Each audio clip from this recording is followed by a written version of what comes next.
Hello, I'm Lola, and welcome back to this next part of the Mass Effect series. Yeah, so last time we did Tally's quest, and in our journal at least, apart from Arrival, which we'll do after, and the main mission, Stop the Collectors, I've finished everything. But what I'm going to do this episode, before I tackle the main quest, which will most likely be done next time, I'm going to basically, like I said last time, I am going to explore all of the planets. No messages for you, Commander. Yeah, I got that. Explore all of the planets, read all the codexes, try and scan and mine as much as I can. Yeah, so this is going to be a very chill episode. Feel free, if you want to skip this, feel free to skip this, because unless I find any N7 missions or little side quests that I've missed, it will primarily be just reading and scanning. But it's something I want to do, and yeah, I want to record myself doing it as well so I can look back on it. So we'll just get going. Let's go to the mass relay first.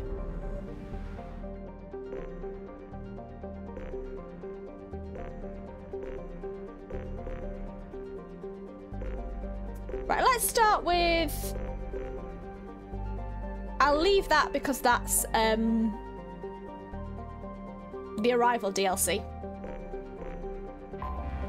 Let's start with the Krogan area.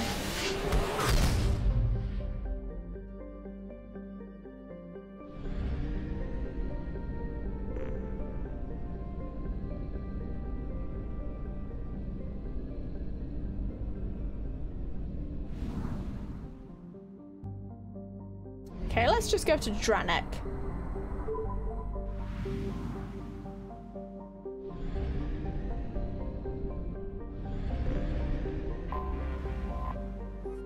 Rothla. Once Rothla was a large ice dwarf with the statistics listed below. In the waning years of the Krogan rebellions, it was shattered into fields of debris by what is assumed to have been the test of an exotic weapons system.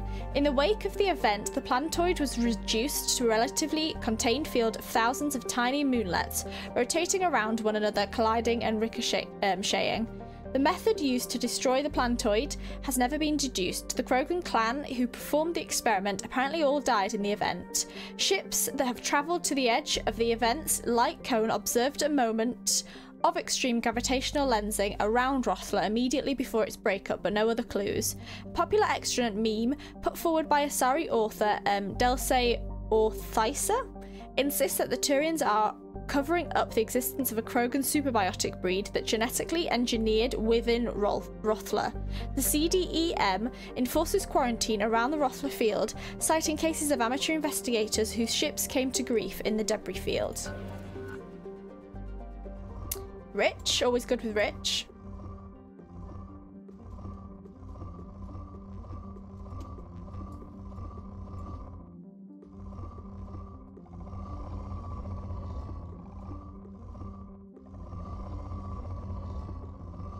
Here's some element 0, but it's not popping up.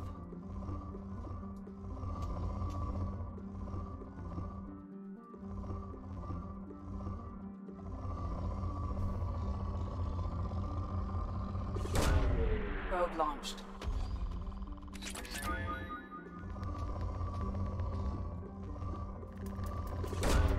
Launching probe.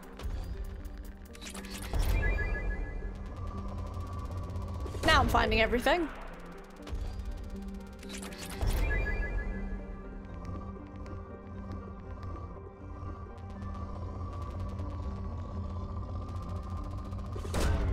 Probe launched.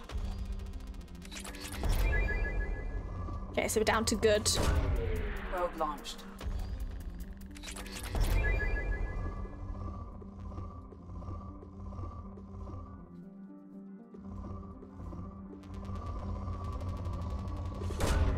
Launching probe.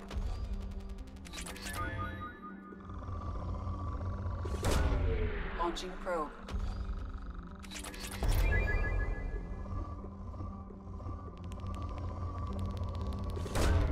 Probe launched.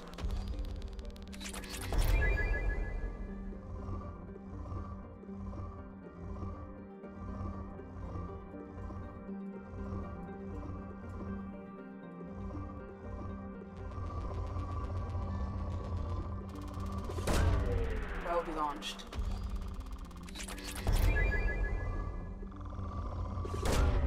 Launching probe. Hopefully down to moderate soon. Yeah, we're down to moderate. Launching probe. Okay, that one's done.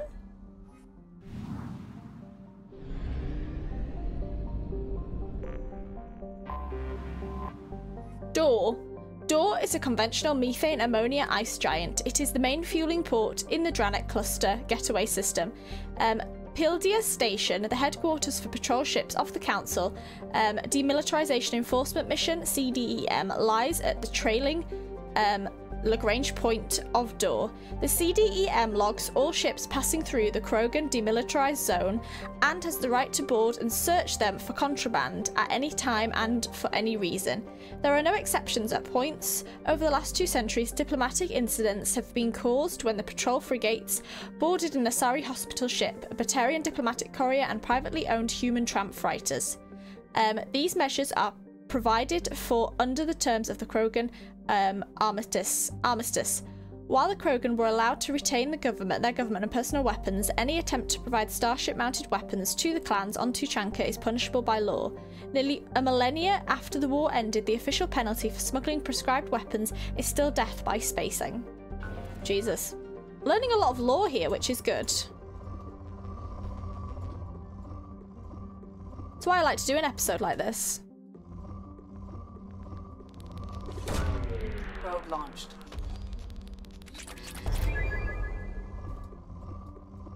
It's only moderate.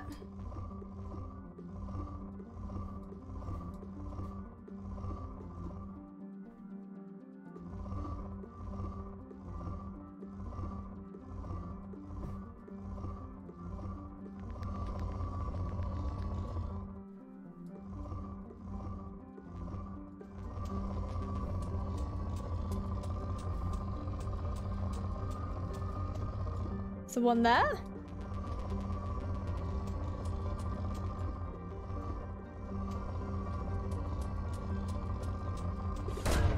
Probe away.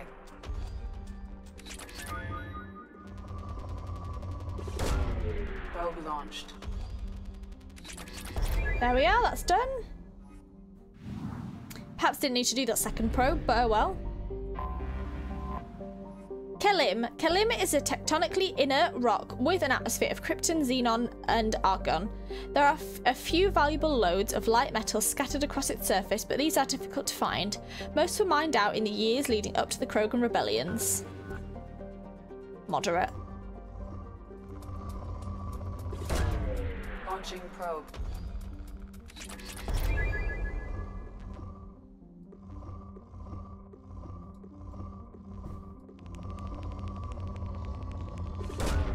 Launching probe.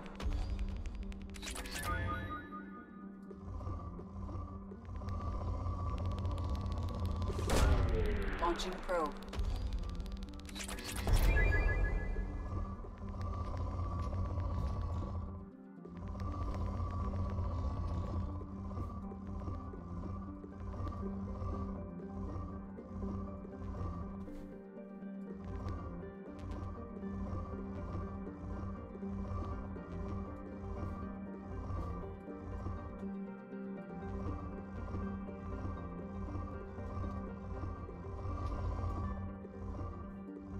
Could leave the moderates. Oh, found one. Probe launched. And just scan the good and the Probe away. rich, but it's actually quite a lot here.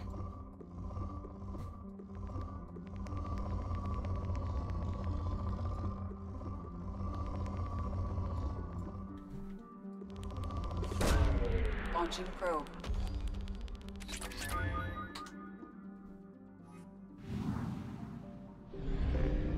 Where's the final planet then here? Is it in the middle? Ah, here. That's tiny. Sazgoth. Sazgoth is a small ice dwarf with an eccentric orbit. During Perige, portions of the icy surface sublimate into a thin atmosphere of nitrogen and carbon dioxide, which quickly freeze again as it recedes into the outer reaches of the Dranik system. We have a Rich. Probe launched.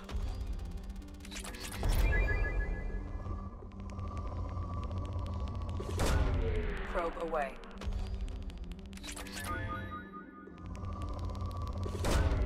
Launching probe.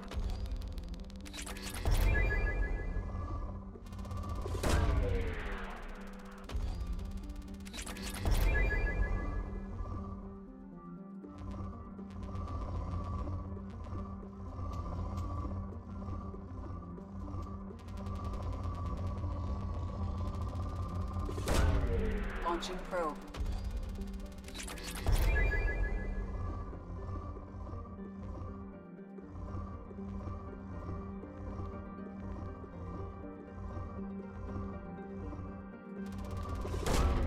Probe launched.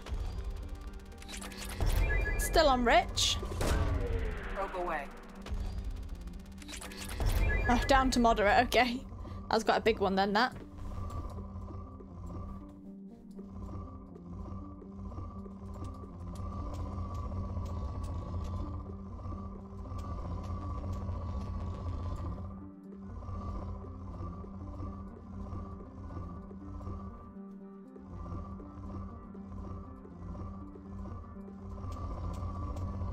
Just like little pieces here. Oh, what's that one? Probe launched.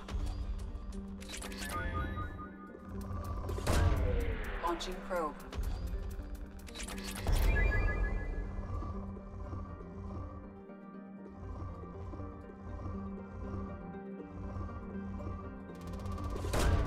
Probe launched. There we are, down to Paul. Right, we've finished with Dranek. Let's go to Nith.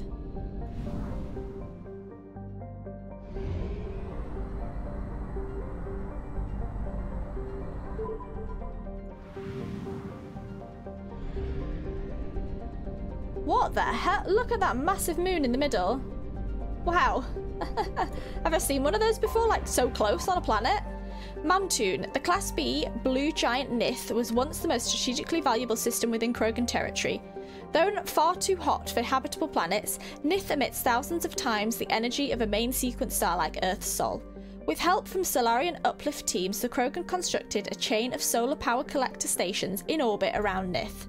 These vast arrays beamed power two particle accelerators on the surface of Manton, which manufactured anti-proton fuel for warship thrusters. In the Krogan rebellions, the Spectre agents managed to get a virus into the computers of the solar power arrays. Every fifth array suddenly applied braking thrusters. The arrays behind them piled up and all reduced to wreckage. This has since dispersed into a relatively stable ring system. The Krogan never had the resources to rebuild the solar arrays, depriving them of their fleet's main fuel supply for the remainder of the war. The particle accelerators still exist on Manton, but have not been used in thousands of years. So this is also Rich. I think what I'm going to do is, because it still counts as reading the planet and exploring it if I don't scan, I think. So I think I'm going to scan Rich and Good, and obviously leave Poor and Depleted, but also leave Moderate, I think, because I have plenty of resources.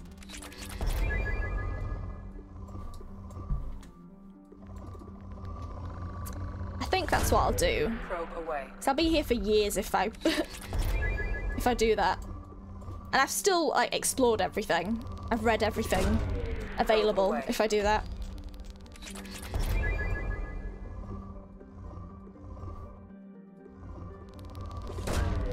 Probe launched.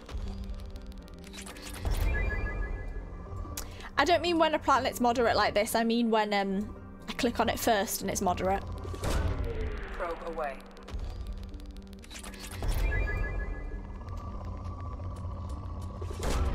Launching probe.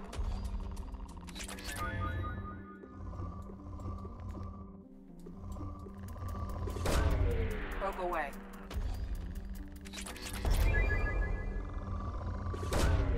Launching probe. Gosh, this has a lot.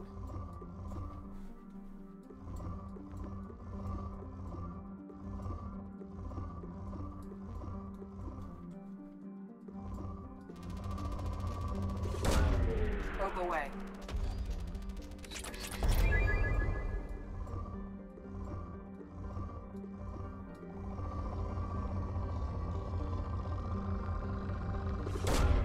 Launching probe. Still, how much moderate does it have?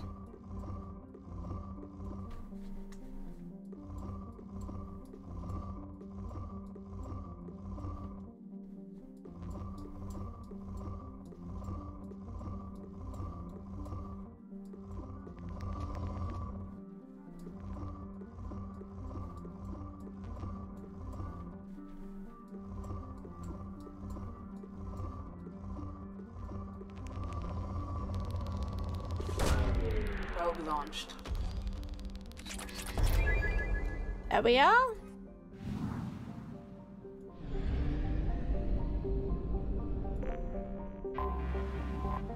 Tula.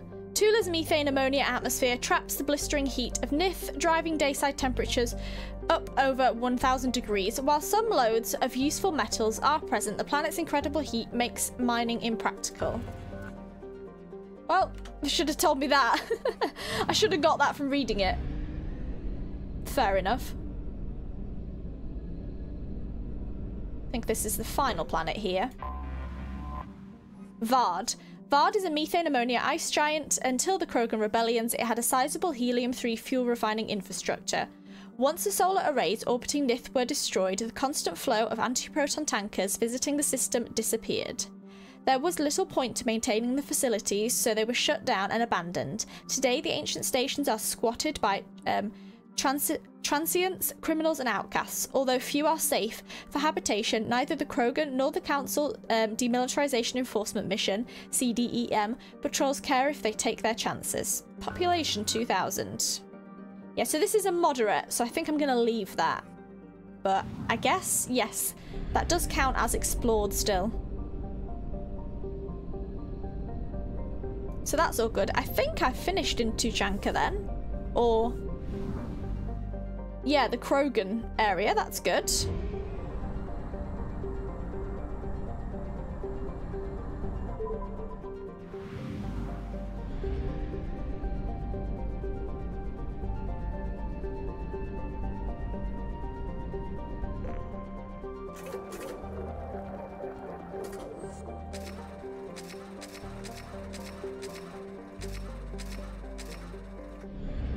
Let's go back out to the mass relay. Serpent Nebula's already fully done. Local cluster's fully done. Like I said, I'll leave that other place. Shadow Sea done.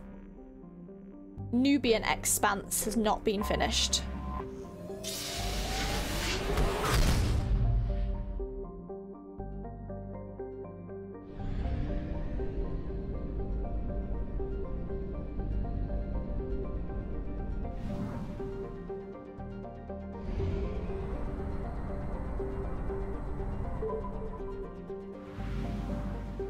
Kotassi. Another one in the middle. Naresha. Naresha is an unremarkable methane ammonia ice giant with a small family of icy moons. It's likely that the Kotassi system has had additional worlds earlier in its history, but these have been swallowed by the aging giant star. Did I say moon? It's probably a star then. Kotassi is an elderly, metal, poor population 2-star, broadly similar to Arcturus. Arcturus? Yeah, that's a moderate. We'll leave that. Oh, that's explored. Kalabsha?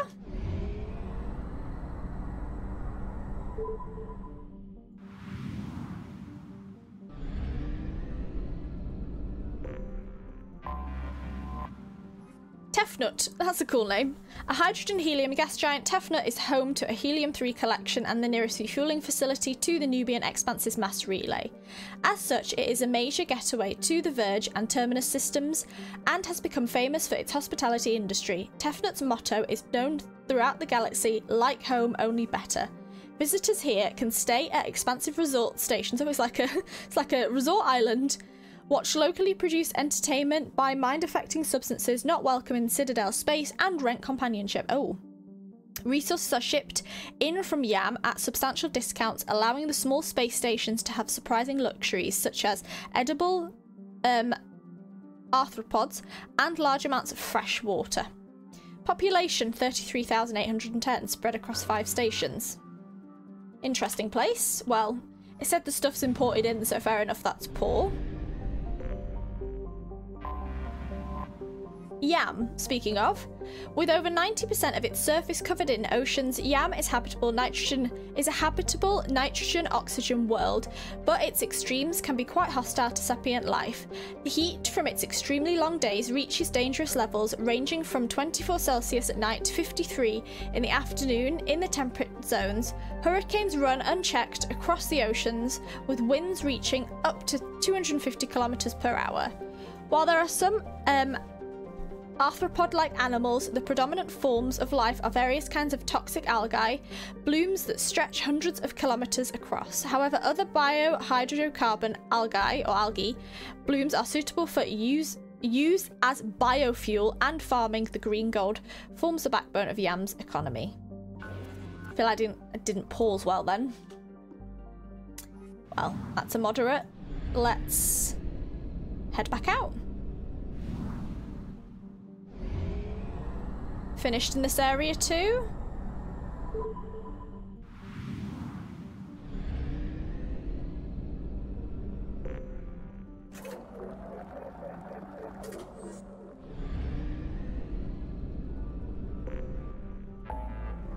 Nice, so that was a quick one. We finished the Nubian Expanse.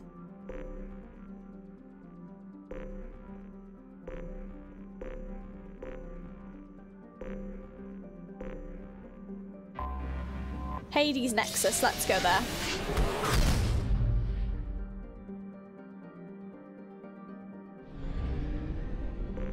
Oh, I haven't actually explored this area. Triodia, a modestly sized gas giant with an icy core. Triodia's hydrogen and methane atmosphere gives it a bluish colour. It has 14 moons named after Asari virtues. Alliance Bulletin. Geth have been encountered in the Hecate system. All civilian traffic is prohibited. Okay, that's moderate. We'll leave.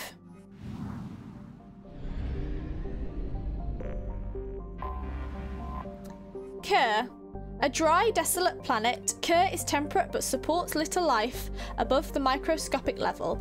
Its Earth-like temperatures and gravity make it an appealing place to build habitation hideaways, attracting Batarian slavers and criminals who can't afford more luxurious safe houses on other planets. Its forgiving nitrogen-helium atmosphere makes EVAs possible with a minimal amount of equipment. A breathing mask and warm clothing is usually sufficient. Mining and other legitimate activities are few and far between on Kerr. The planet's crust is largely free of precious metals, instead producing kilometers upon kilometers of dolomitic limestone, calcite, and gypsum. Oh yeah, Geth have also been spotted here. Oh, this is a rich planet.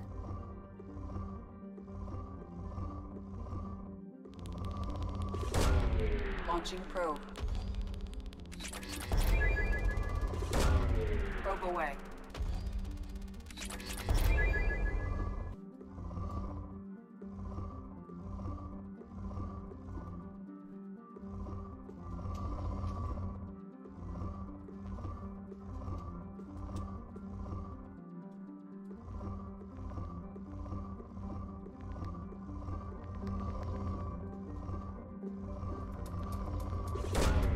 Probe launched.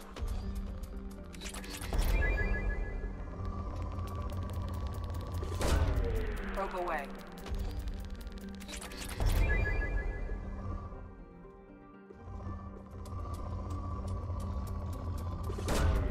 Launching probe.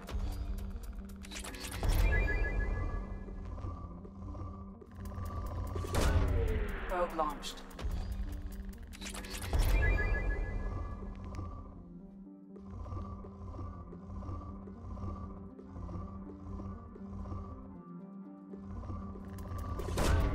Probe away.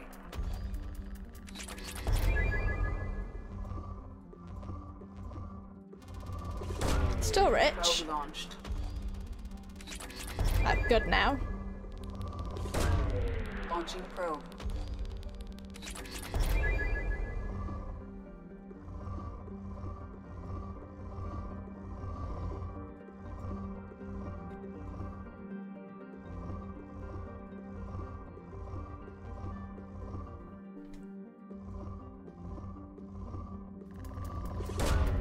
Probe away. Depleted, not even poor. Okay, I've taken everything from there. Right, the last one. Bothros. A rock and ice planet, Bothros is home to a scientific curiosity. Evidence of a primate-like spacefaring civilization was found frozen in its equatorial ice, ranging from melted fragments of metal to preserved remains of the creatures still wearing suits for extravehicular activity.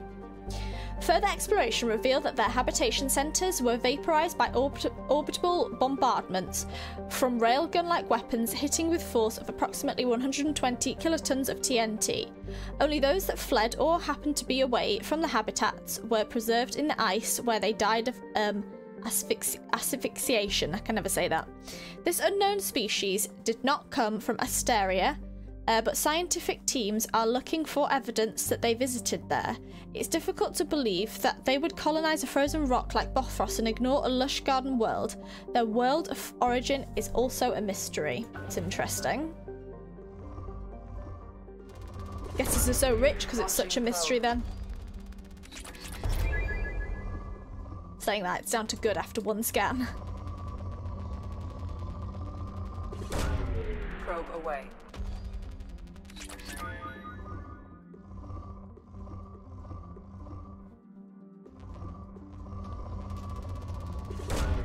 Probe away.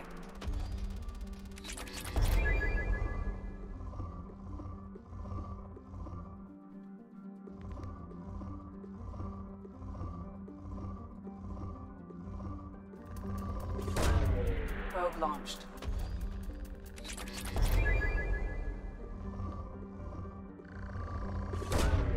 Probe launched.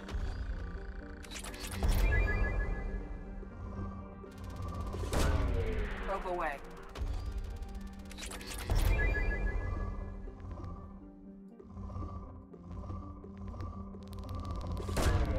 Probe launched.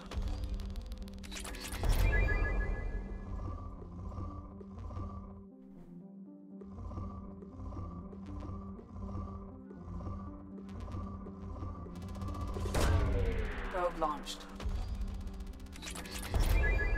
Still on good.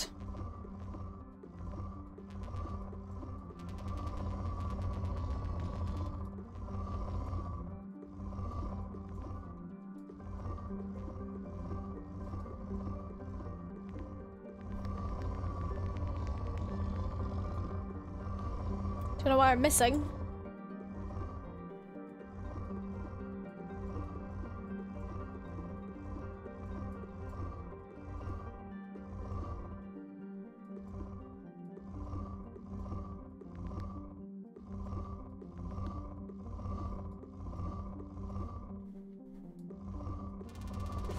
Ah, there. Probe launched.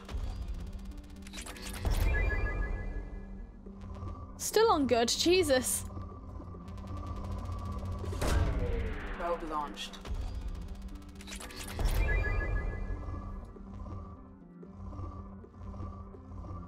I've used so many probes here. Probe launched. Okay, down to moderate. Probe launched. There we go, finally. Right, Hecate's finished. Sheol.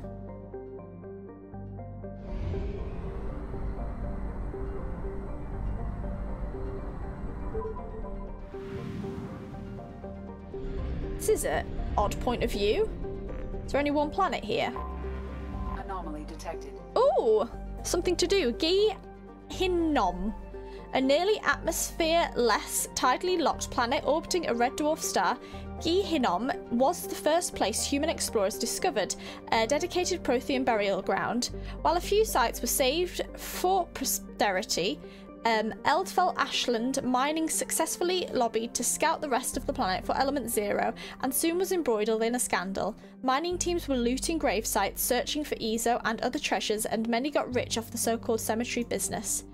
While EAM officially brought a stop to the looting, its mining teams remain on the planet, prospecting the unclaimed territory and taking their ore to the Pamiat system for refining. Travel advisory. Armed conflicts have broken out between miners and scientists staking claims to Prothean ruins. Visitors are advised to employ security while exploring unknown regions of the planet. Guess we can land here. Launching probe.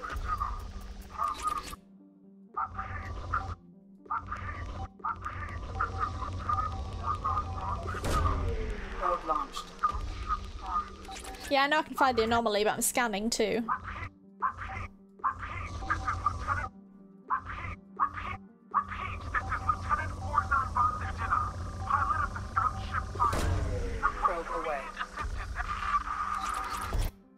I was listening to all of that.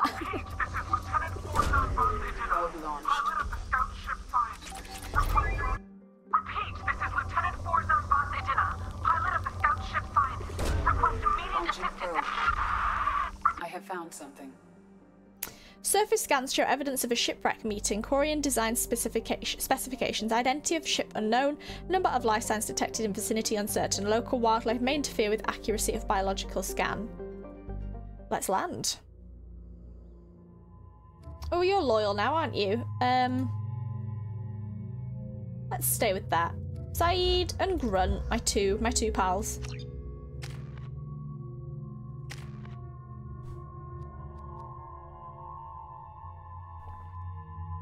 I like that.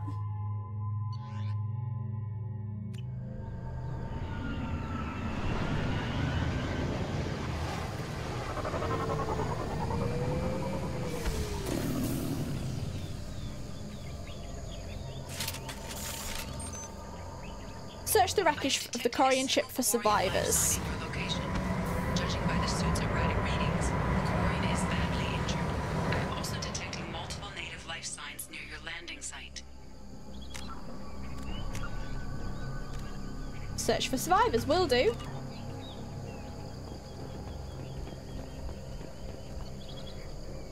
We managed to escape the guest notice thanks to some clever work in silencing Cyanad's engines, but the strain of the old ship was too much. The best we can hope for is to find a friendly spot somewhere in the shield system. Our reports show that that isn't extremely likely. We were nervous scouting this close to the Perseus Veil, and we were right to be. At this point, I'm afraid we might never see the fleet again. With everything the Syniad has been through, it seems like an ignoble end. The landing was rough. We managed to salvage from the wreckage the things we need to survive. Unfortunately, Lieutenant Commander Gorlat didn't make it, leaving me the senior officer in charge. We've scouted the landscape and found the planet to be extremely hostile. We don't dare remove our environment suits here. We're all hoping to be rescued before there's any danger of exposure. Probably not. I don't know who or what is taking them, but we've now lost more than half the crew who survived the crash. We hope to build a camp here to survive until the Idena found our beacon, but something is hunting us. I have to keep the crew together the best I can. We will send out a search party when the day comes. I will find my crew and we will do whatever it takes to return to the Idena. I'll be there. Didn't mean to do that to Rex. Sorry. Grunt, not Rex. Wrong Krogan.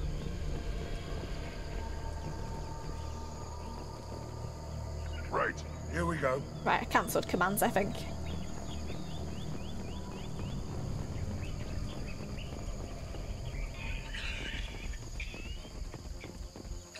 Life signs are stabilized. I recommend securing the area in preparation for shuttle extraction. Ambush! Where's the ambush? Oh, wildlife.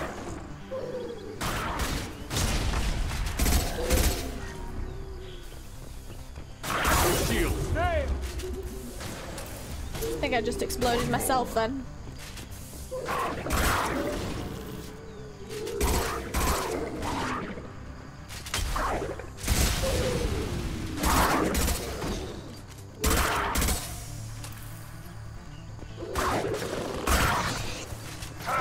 Hell of a shot. Firing an impact shot. Oh, there's a lot of them. One more. We've been spotted.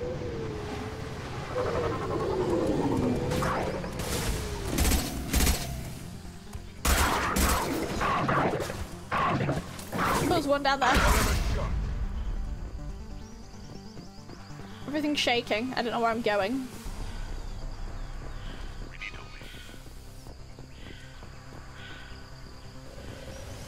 Oh, okay. Shuttle.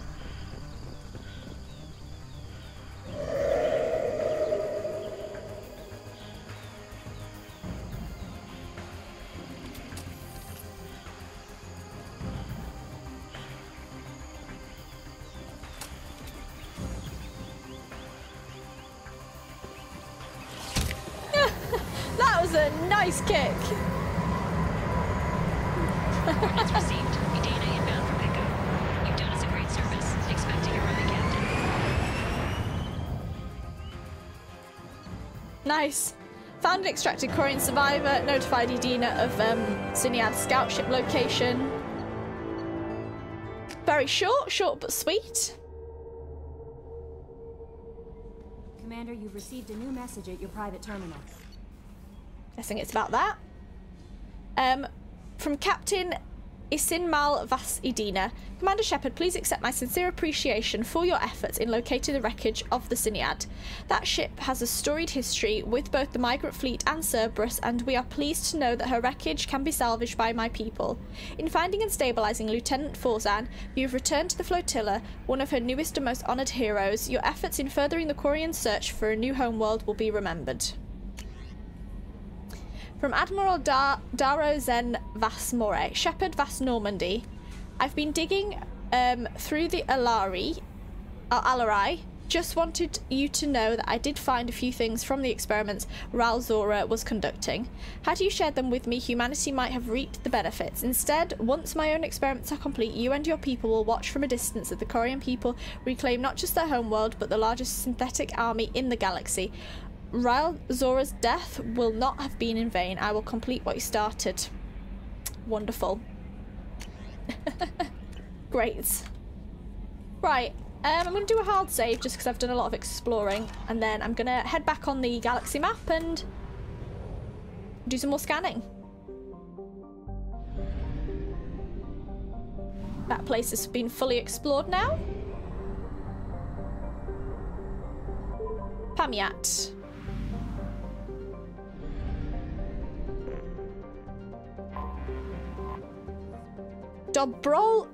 Dobrovlovsky, another near-Earth-sized rock planet without much atmosphere to speak of. Dobrovlovsky is home to Altai Mineral Works, a local extraction company noted for its success in ESO refining. The planet itself provides aluminium for local fabricators, which are churning out habitats at an astonishing rate for a system that has no garden planets. With its ore supply coming all the way from the Shell system, Dobrovlovsky is held up as the proof of the miner's cliche. Where there's ESO, there's an economy. Let's start the scanner. Oh, it's rich. Launching probe.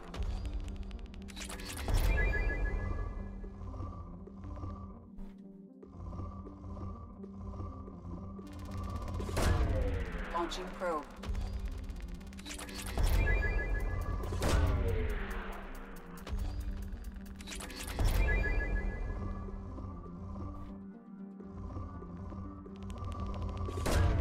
Probe away.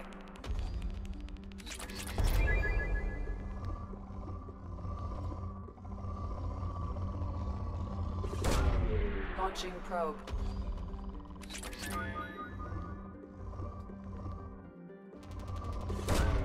Probe launched. Down to good.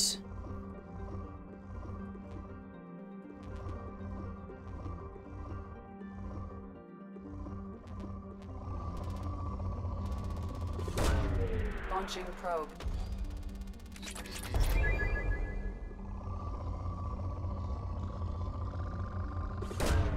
Probe launched.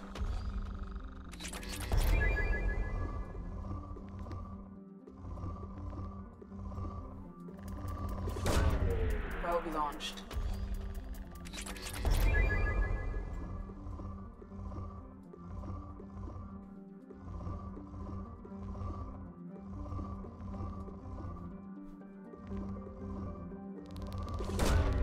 Probe launched.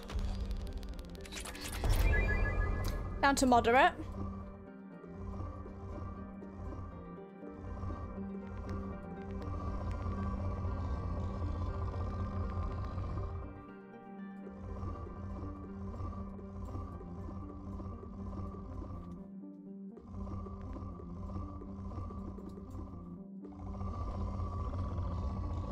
To here?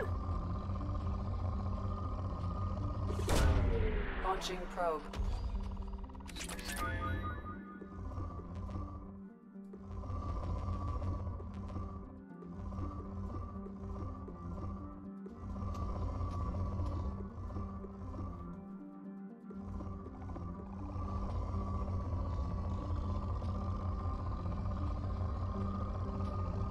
It's kind of a little bit. Launching I probe. think it's enough to... I think I'm missing one big area.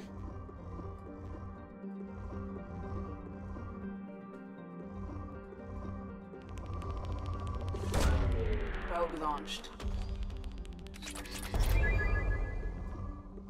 I give up in a sec.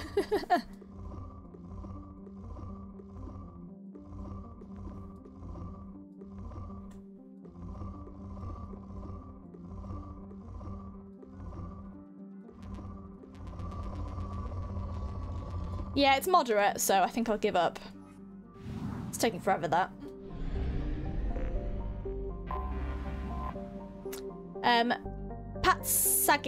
Patsayev? A rock planet encased in frozen oceans, Patsayev is notable for a large written message ever created by a human being. Andrei Kobzar, a disgruntled miner whose fortunes were spent prospecting for Ezo, used the massed accelerator cannon of a local mercenary group's A-61 Mantis gunship to carve a 208-kilometer long message in the ice saying, Zedez Nichego Niet, Russian for there's nothing here. Butchered that probably. The message can easily be seen from space. Ironically, the message itself, intended to discourage future colonists, now draws small tourist crowds. Apologies if anyone watching this speaks Russian, because I completely butchered that. Probe away.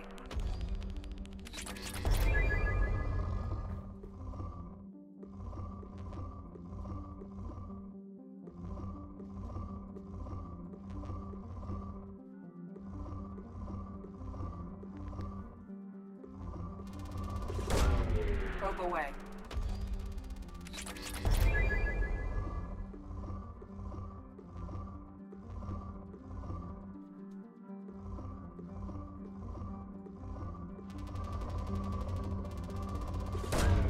Launching probe. Should probably get some more probes as well. Launching probe.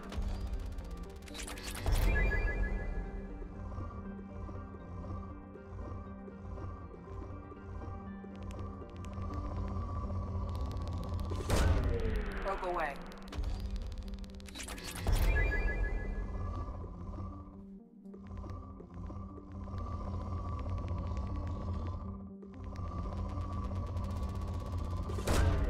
Probe launched.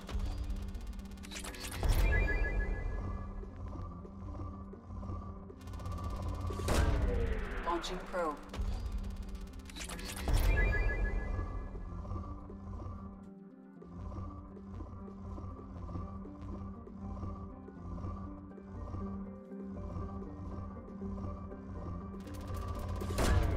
Launching probe. Down to moderate. So one here. Probe launched.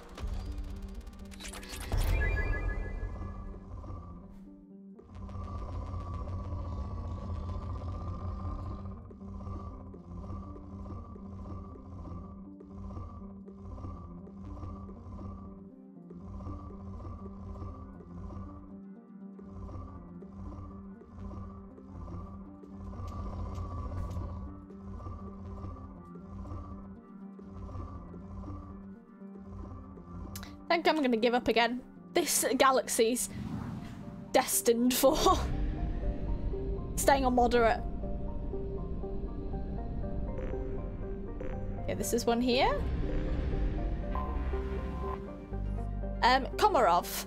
First charted by the Asari but colonized by humans, the Pamiat system is home to Komarov, an Earth-sized body near the star. It has little atmosphere to speak of, but this has not stopped the exploration by robo-miners who have recovered iridium from the planet's crust. Again, rich. This is a rich galaxy. Oh, God, I should have got more probes. I keep forgetting. Probe away. So it might need more than 10. Or 11. Probe launched.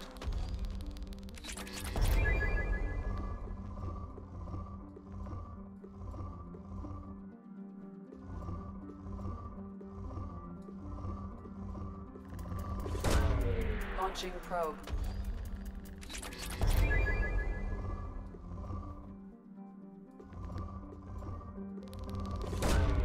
Launching probe.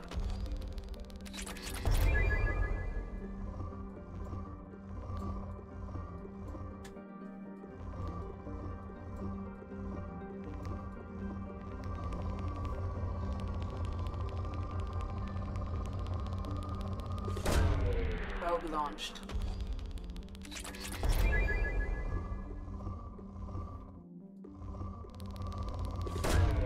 Launching probe.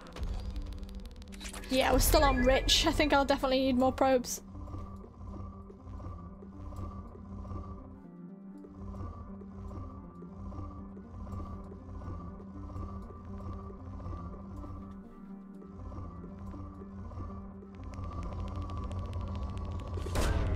Probe launched.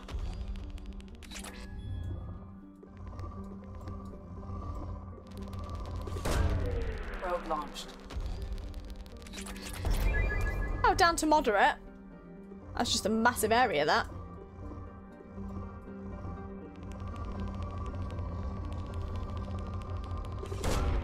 Probe away.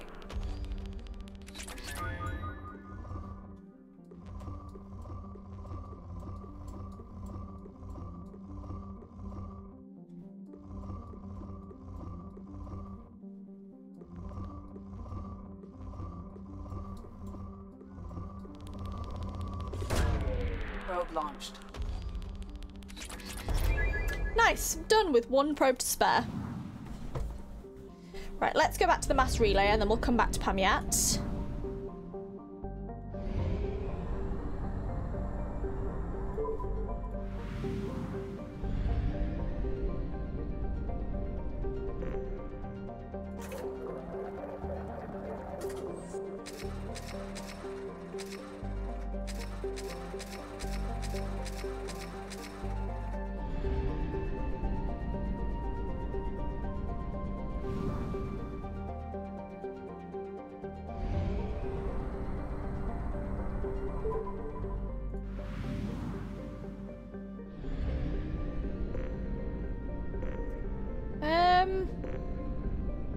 Where's the final planet?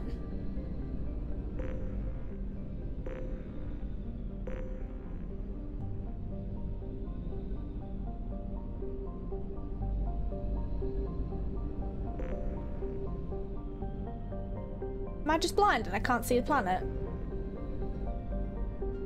Is it on the other side? So I've got something in my eye.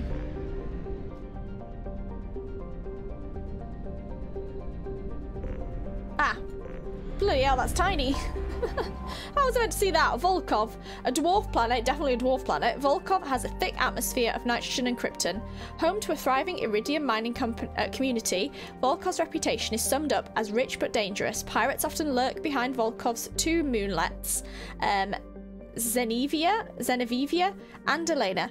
A cripple frighters leaving the atmosphere. To make matters worse, Volkov sits in the Kazov Belt, a field of asteroids and other small bodies, which leads to frequent meteor strikes on the planet. Meteor-related casualties remain rare, but on Volkov, the chances of such a death are high enough that they are factored into insurance premiums. Noted. I won't be visiting there then. Glad I don't have anything there to land on. Probe launched. Probe away.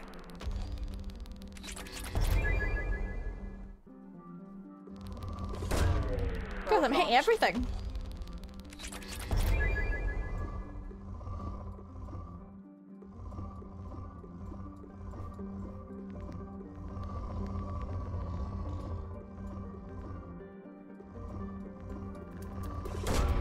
Probe away. I've got 427,000 iridium. Jesus. I think I have enough, just maybe. This scanning's so relaxing though, I like doing it. Launching probe.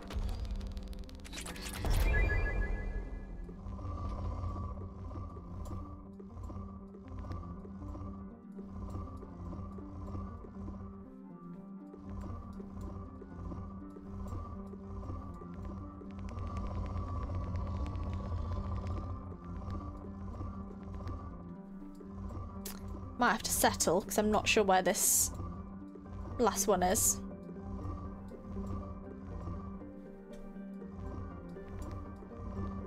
Yeah, this seems to be the moderate planet. I seem to find most of it, but not the last bit. But that's fine. We'll head back to the mass relay. I think we finished in the Hades Nexus, is that it? What's the whole place called again? Yeah, the Hades Nexus. Right, Far Rim.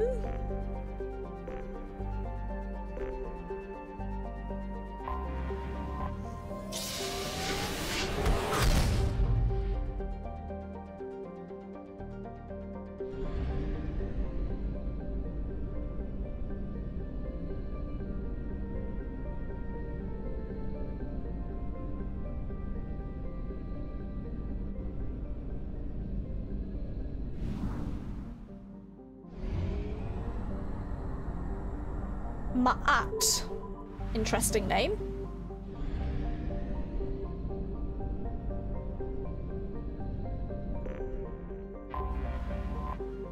Amut. Amut is an enormous hydrogen-helium gas helium giant with a mass approximately 9 times that of Jupiter and nearly 2,900 times that of Earth. Despite massive pressure, its core has failed to ignite in a fusion reaction, qualifying it as a failed star. It is believed to have captured all of the planet-sized bodies in the solar system as moons or in impact events, leading to its name Devourer. Not intimidated by this phenomena, the Geth have colonized many of Amut's moons and skim the hydrogen for Amut's upper atmosphere. Amut is in Geth space. All civilian traffic is prohibited. We will leave that because it's a moderate. That's done then.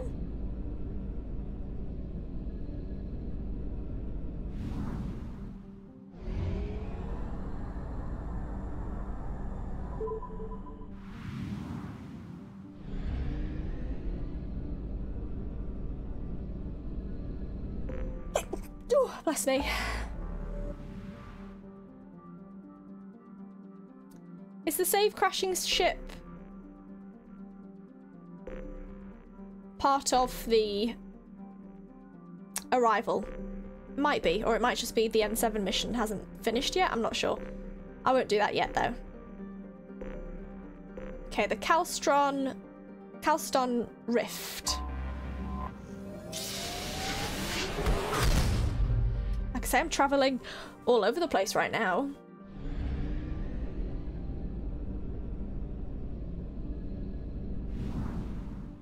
Okay, so there's a lot to do here. Actually, is there a... I need some fuel.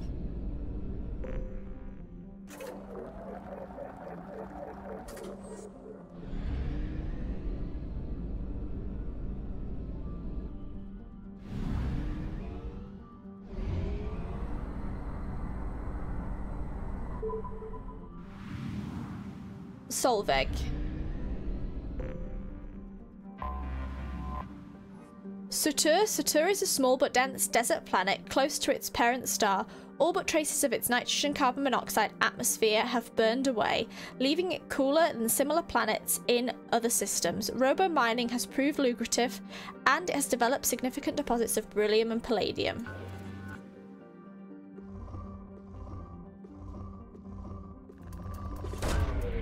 Probe launched.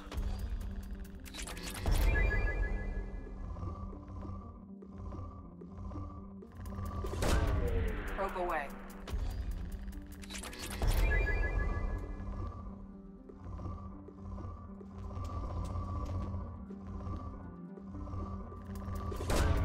Probe away.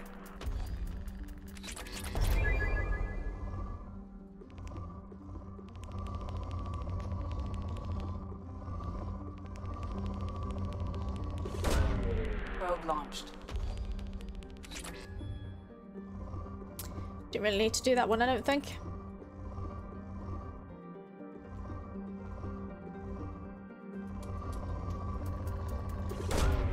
Probe launched.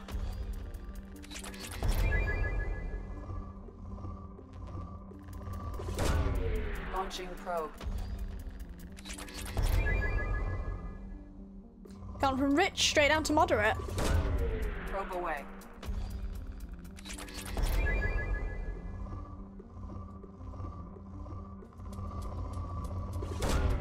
Probe away. That was a quick one.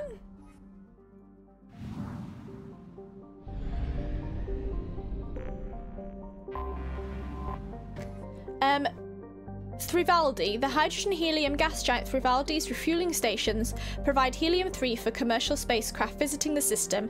It has 9 known moons and many smaller bodies in its ring. Travel advisory or advisory. Recent attacks by pirates have targeted Thrivaldi's refueling stations. Authorities list the perpetrators as at large. Travelling is not recommended. Okay, Paul. No need to do that then.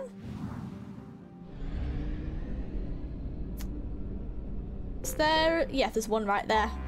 See that small one? Detected an anomaly. Ooh! Sinmara. Satur's moon Sinmara has been used for many generations to monitor its parent star Solveig. It has no atmosphere to interfere with solar observational equipment, which is critical at this juncture. The star recently showed signs of erupting prematurely into a red giant. In preparation for the day when the critical warning goes out, the extranet channel from Sinmara's research station is given top priority throughout the convoys in the system. The chances of such a signal being received over the sun's magnetic interference at that time is low, but relegating it to a lower channel proved politically untenable. Magnetic shielding failure Probe detected. away. Catastrophic solar... Scans have found something. Planetary scans indicate that Sinmara colony is vulnerable to its sun's hazardous solar flares. Malfunction is detected in colony's magnetic shield. Shield must be reactivated to avoid exposing colony to unstable solar activity and potential annihilation. Well, more landing. Guess I don't pick a party for this either.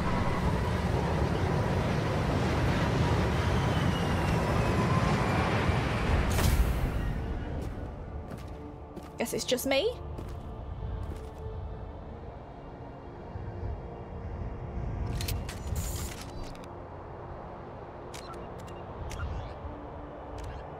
Activate the magnetic shield protecting the research station from the unstable local sun.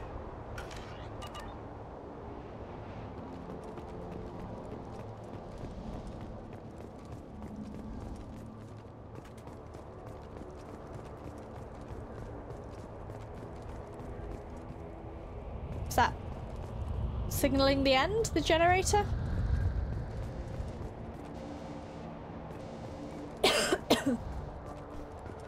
Sorry, did I see a generator then?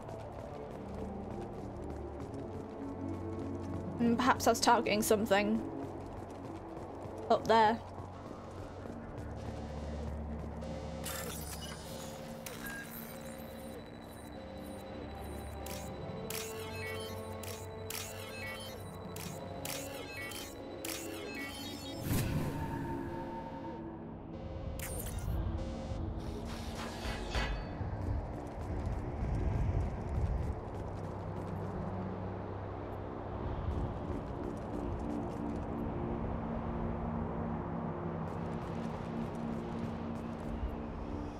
Generator overheating.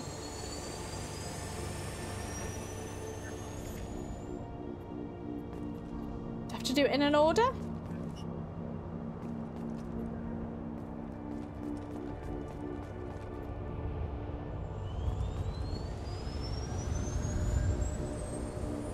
the cooling units on.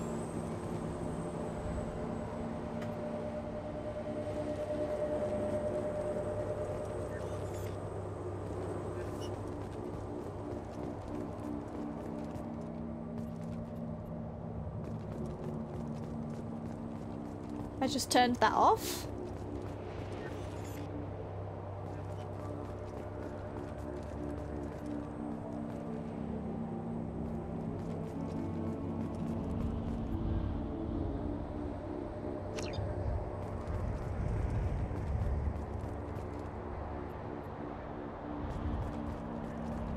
Okay, so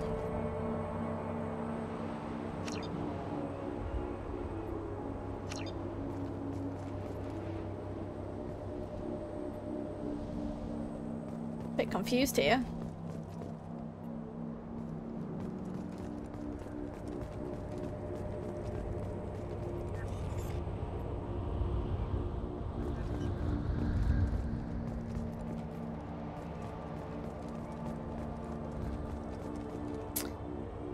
Odd. Do I have to connect them better? I probably do. So that's on.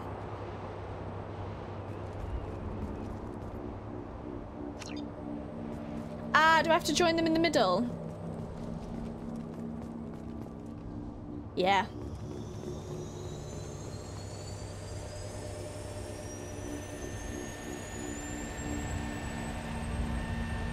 And then, will this work? Yeah, I've done it. I was a bit confused then. I didn't realise that yellow line was lining them up.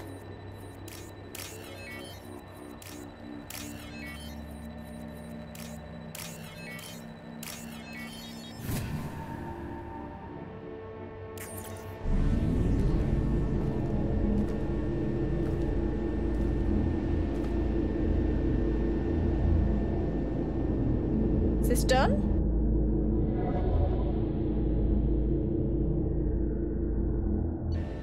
Nice. Restored magnetic shield, keeping Sinmara colony safe from catastrophic solar activity. Credit reward transferred. Experience and funding. And we'll exit.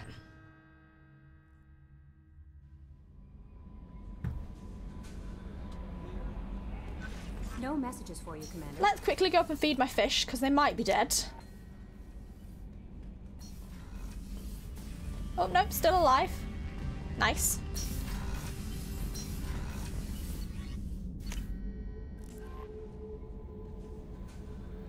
No messages for you, Commander. Let's go back to the galaxy map again. So I finished that system. Let's go to Asur. Or, no, let's go to Talava first, because it is closer.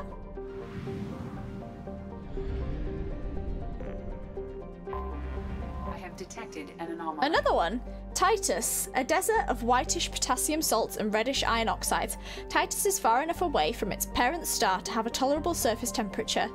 Though it has only a trace of atmosphere of carbon dioxide and oxygen, it is still hospitable enough for criminals in the Terminus systems to use it as a staging base. Turian patrols sometimes fly through the area looking to preempt jailbreak attempts on Metrium's prisons. Travel advisory. Unregistered starships have been spotted in the vicinity of Titus. Civilian travel is not recommended.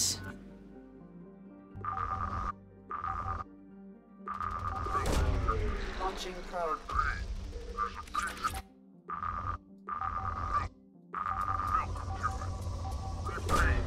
Launching probe. Launching probe.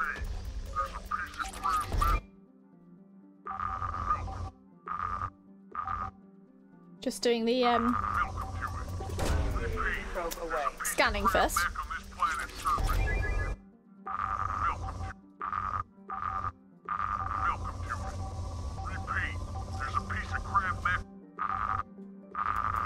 I'm just listening to this as well. There's a piece of crap back on this planet's surface. If you think you can get it to work, you're freaking welcome to it. Welcome to it. Probe launched. Repeat. His voice. There's a piece of crap back on this.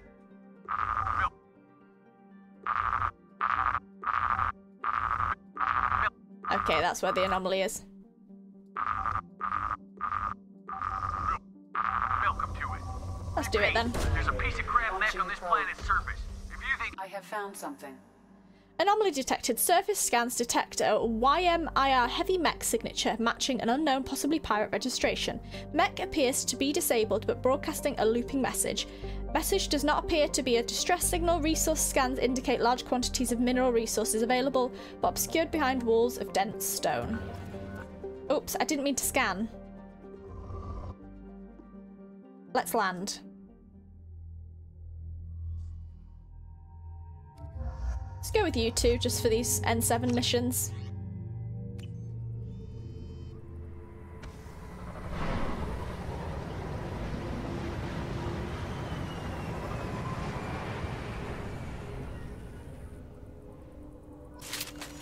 I'm detecting a large supply of resources buried Activate the within mech. the canyon walls.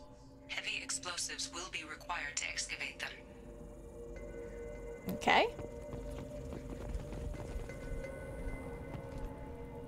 I paid Harriet good money for this useless heap of signal error. Detected serious caches of resources here on this planet, but memory leak detected. Alright, I said, sure, the thing leaks fuel like a Volus after a mug of Rincol, but I can deal with that. So I took off and laid out a trail of power cells leading from where I unloaded the mech to bad package, please restart. So I could at least get the thing moving, and now illegal fault detected won't even move. Damn thing, damn that swindling Elcor.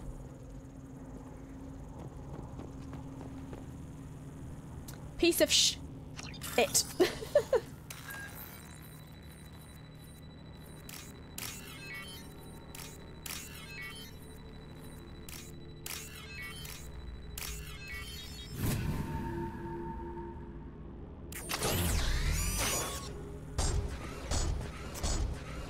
What's the mission? Feed fuel pods to the mech so it can find and excavate the resources inside the canyon's wall.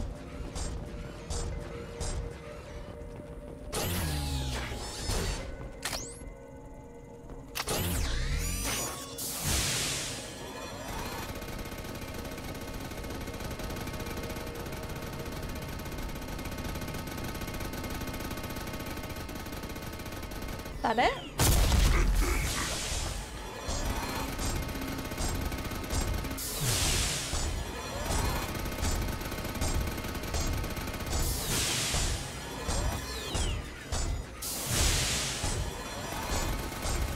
We just follow him along?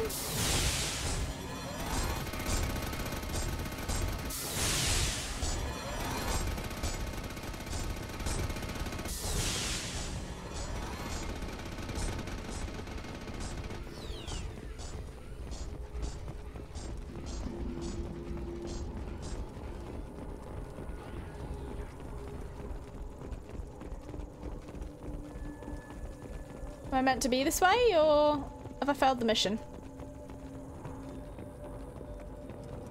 We got somebody.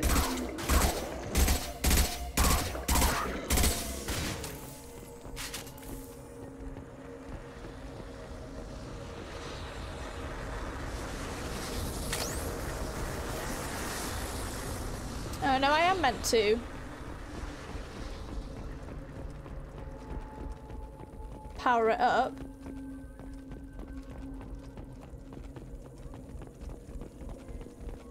I'm meant to lead it back here then if I pick up more power cells. Yeah, I think so. And it can smash through this area maybe?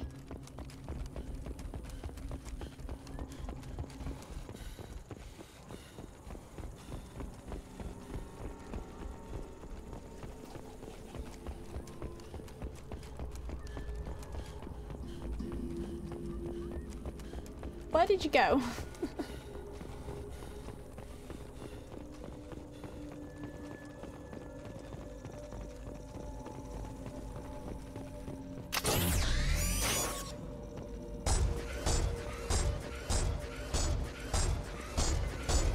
Do you just make your own way? Or, oh, I didn't even know there's a power cell there. Well, that's annoying.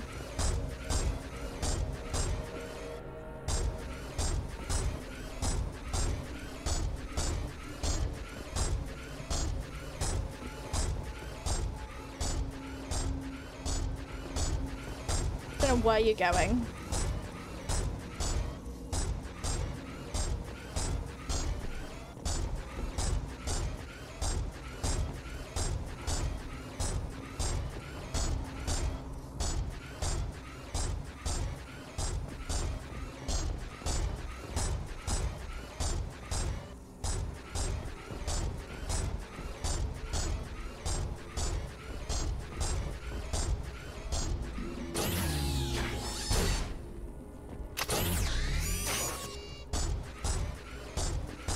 Well, this is fun.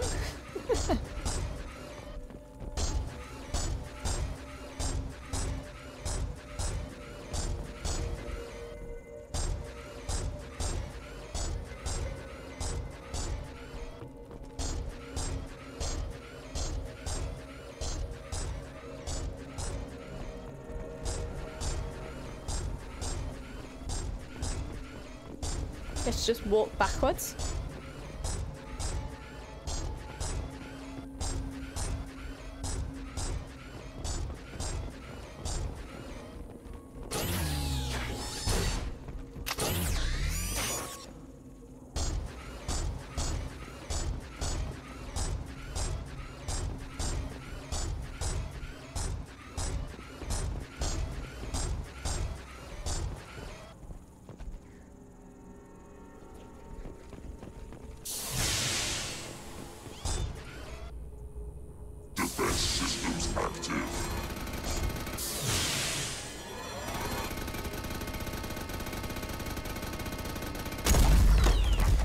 Nice. Oh. Well, at least you got me through this.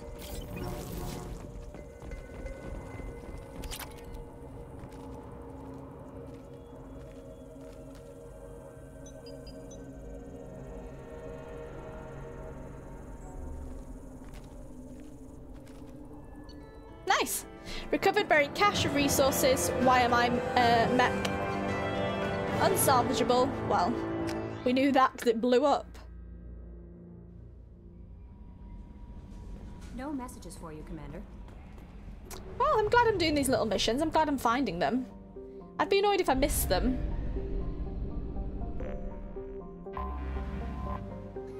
Atyrus. A large rock planet orbiting an F-class star, Atyrus is pummeled by radiation, heavy gravity, and tectonic activity. Its crust is mostly silicates and of little value. Travel is not advised. Yeah, we'll leave that then.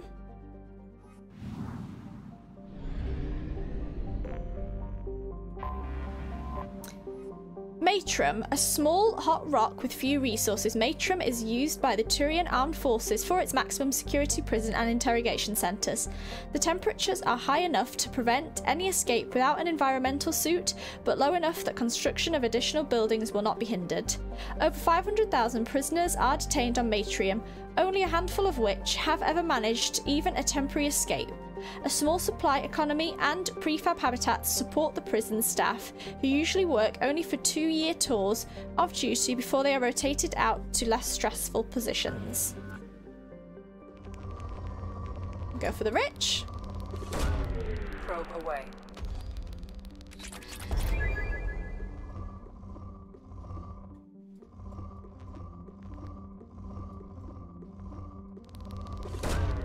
Probe launched.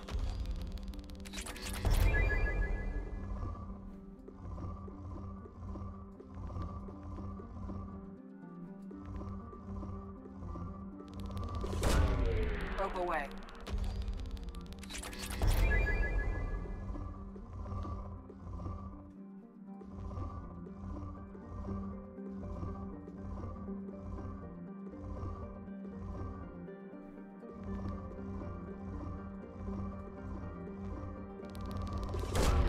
Probe away.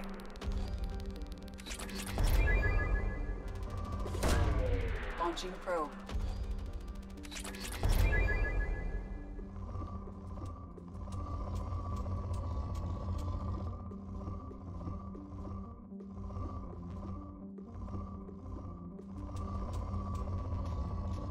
Anything here?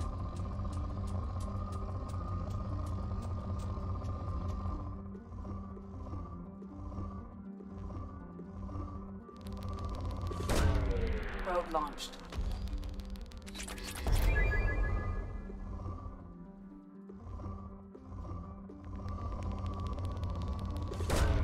Probe away. Still on good. Launching probe.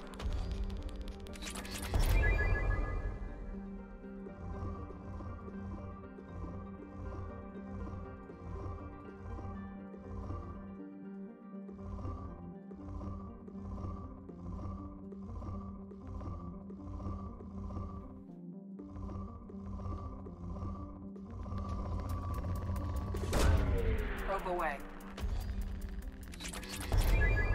Down to moderate. Let's see if I can find it.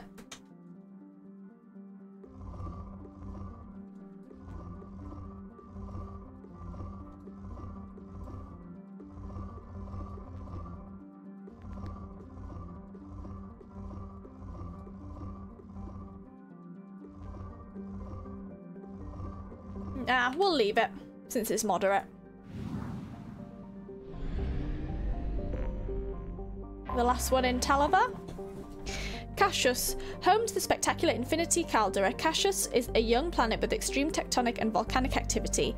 With 9 supervolcanoes that can throw, out at least 1,000 cubic kilometers of dense rock equivalents each, Cassius' activity has put its atmosphere in a state of shroud.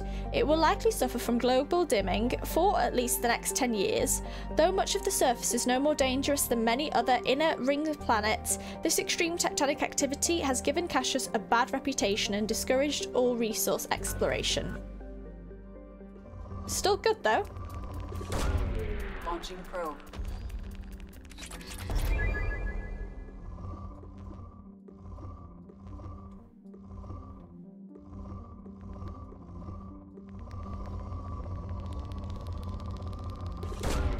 Probe launched.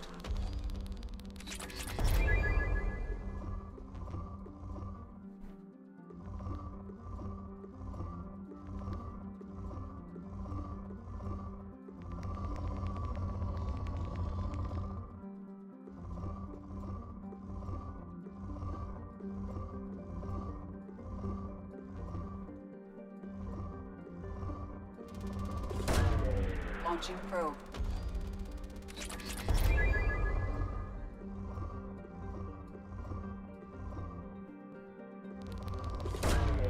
Launching probe.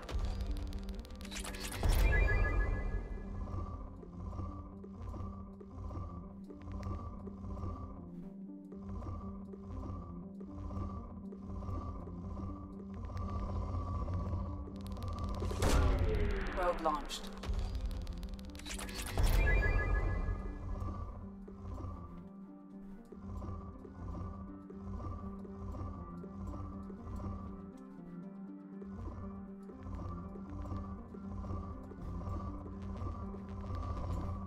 Is it down here?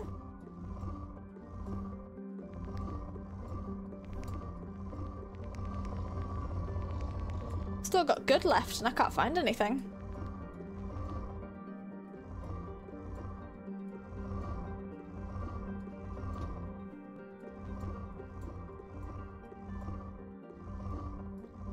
The hell? Ah, here? Probe away. Still on good.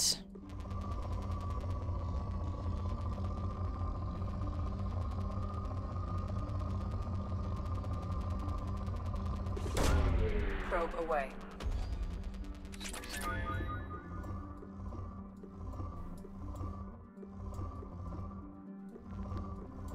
This is ridiculous. I might leave this. Ah, there we go. Found one. Probe away.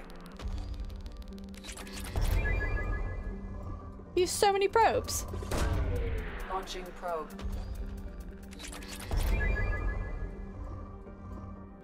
It's still on good. This is insane.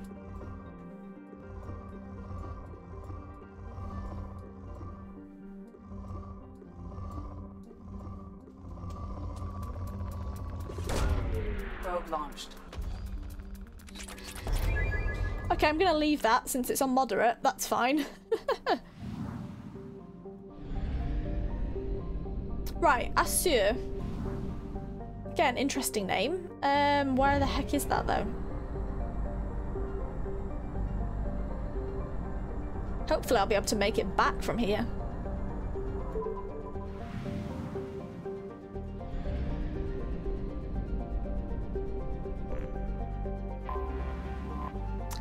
Dranen, a sizable hydrogen-nitrogen gas giant just on the far side of its pale yellow star's frost line, Dranen is known for its spectacular storms. At least 3 persistent observable spots, actually cyclonic and anticyclonic storms, have lasted for over 544 years, significantly longer than the Jupiter's Great Red Spot.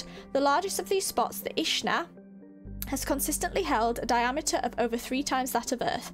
Dranen has 44 moons. 2 of them are of special interest to the Citadel Committee on Habitable Worlds.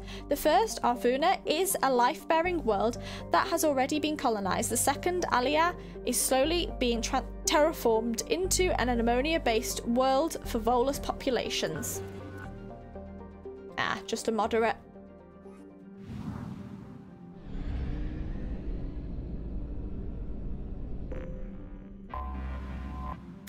Sheer, a remote rock planet capped in ice, Sheer has been exploited by Arvunan corporations for its minerals, home to gold veins which are used in spaceship shielding, as well as jewelry and cobalt deposits used in high tensile alloys. Sheer shows no signs of being exhausted anytime soon. A light gravity helps keep the planetary exportation process cheap.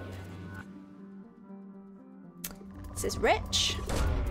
Launching probe.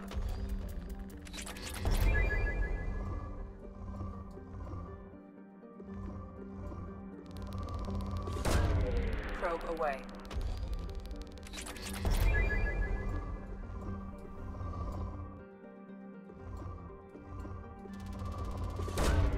Probe away.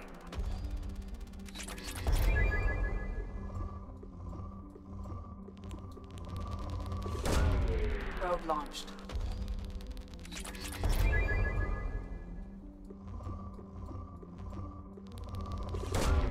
Launching probe.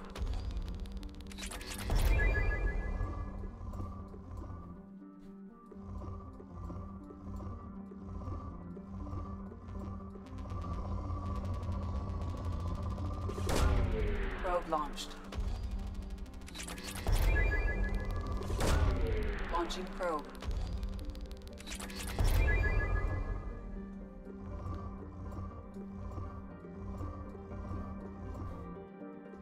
There's actually quite a lot of rich planets in the system. Probe launched. Guess they've just not been explored.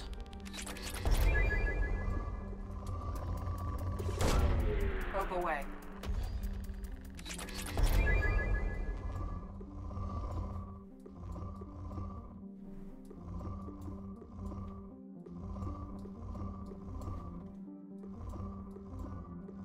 We are a moderate, so if I don't find it, I will leave it.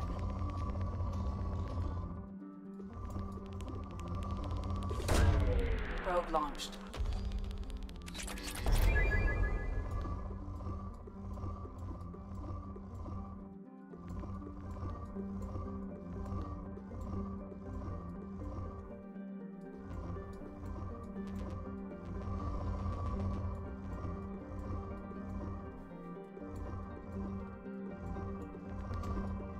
Yeah, let's leave that for now.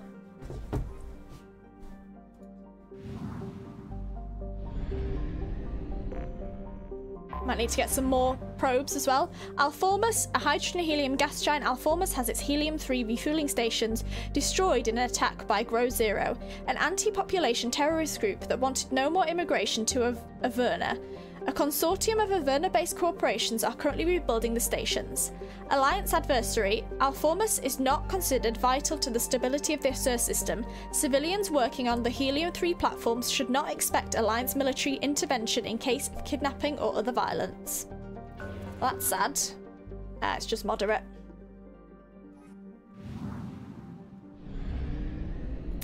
There's a planet here. Agnin. A hothouse planet, Agnin's scorching clouds of methane and sulfur dioxide give the planet a pale green colour in visible light.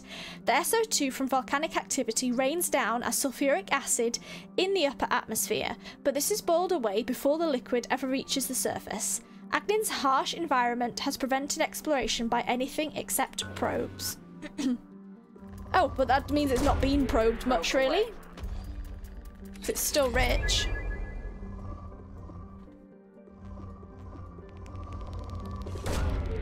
Launching probe.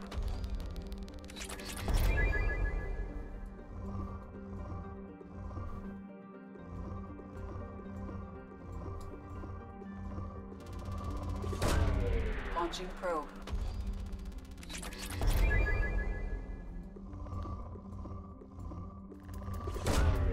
Probe launched.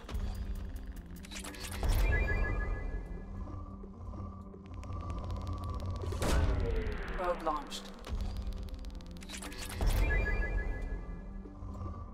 Down to moderate.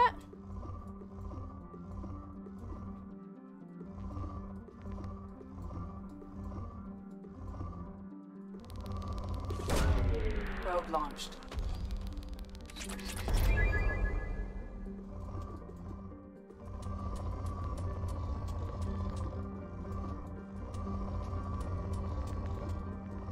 It's not really enough to scan it, that. Maybe? Let's scan it. Launching probe.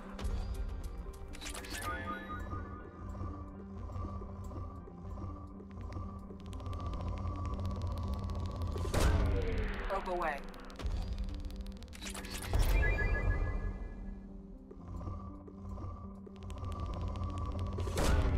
Probe away.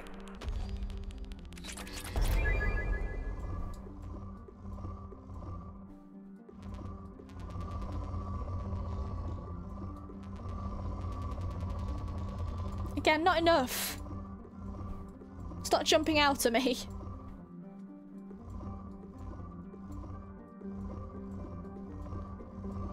Let's leave that, but we do need some more probes. Where's the Mass Effect relay?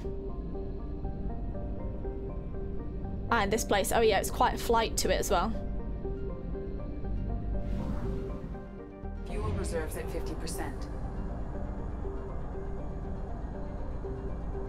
Yeah, I wonder what happens if you get stuck on a planet and you've not got the fuel for it.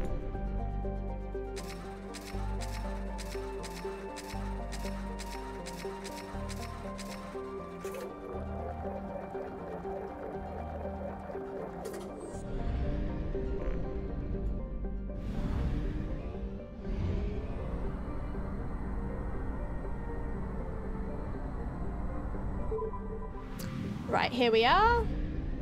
A little bit more to explore.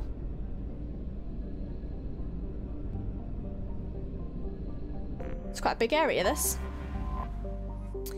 Tamagouta. The outermost planet of the Solar System, Tamagouta is remote and largely unexplored. Its carbon dioxide atmosphere has long since frozen its field into fields of dry ice.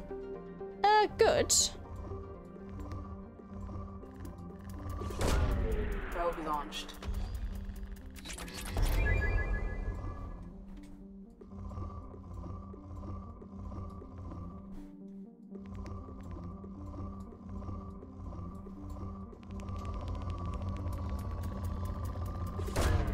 Probe launched.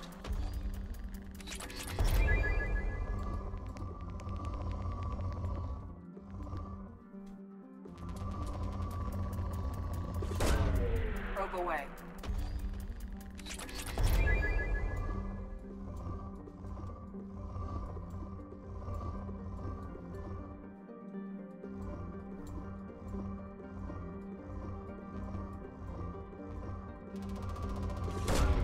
Probe launched.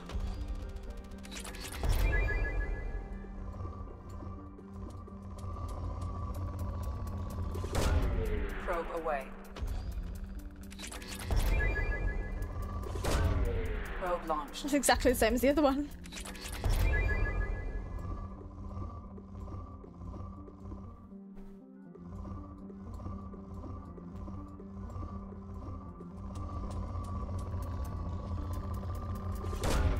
Probe launched.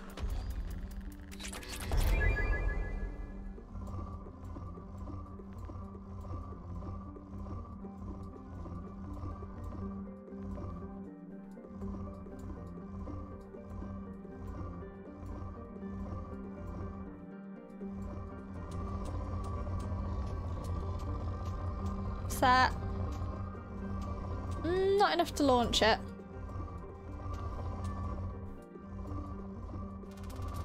Well, that is. Probe away. There we are, down to Paul. Right, one more planet. But where is it? The other one was the outermost.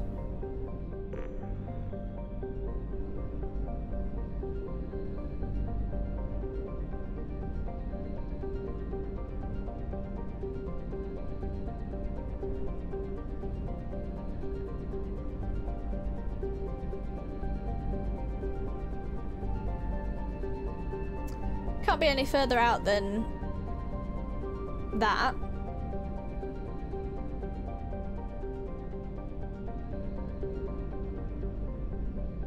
Ah, is there a small one here? Yes, it is.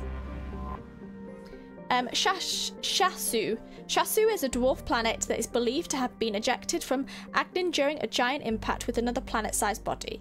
At the time, Agnin had a magma ocean covering much of its surface, and the liquid rock sprayed into space, where it coalesced and cooled over millions of years. The theory is that during this cooling, Shasu first orbited Agnin, but was eventually pulled from that orbit by the gravity wells of other planets, primarily Draenn. Today, Shasu is relatively temperate, with a light hydrogen-helium atmosphere, attracting spacers who use its atmosphere to refuel. Its crust composition is similar to Agnin, evident in its high sulfur content. Rich again. I like this colour. It's my favourite colour, this. I think I've mentioned before on another planet. Probe away.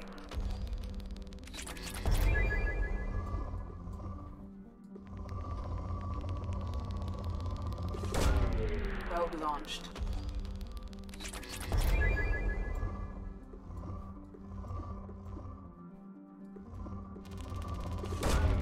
Launching probe.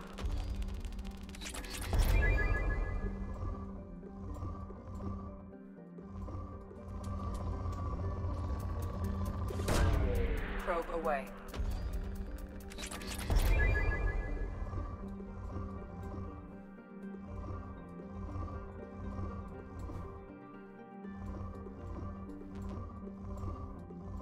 Nothing here.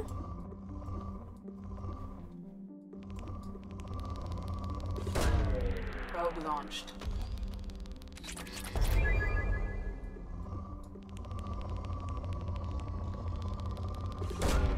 Probe launched.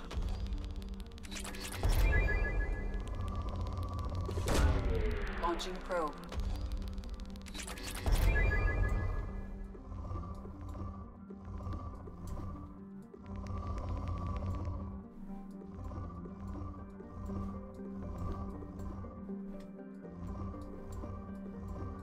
I think we'll leave it at that. Moderate's fine. That means we've completed this area. Let's head back out to the mass relay. Asu's 100%. That took a while because it was quite a big area. It's interesting that these places, they're all to explore, but you don't have any quests here.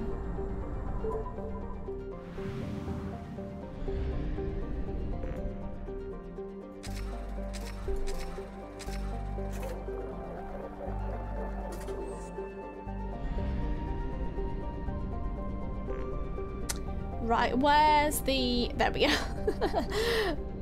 Looking for that then. Right, finished there. We'll leave that one for now. Right, let's do Omega. Oh no, let's do Rosetta. The Rosetta Nebula.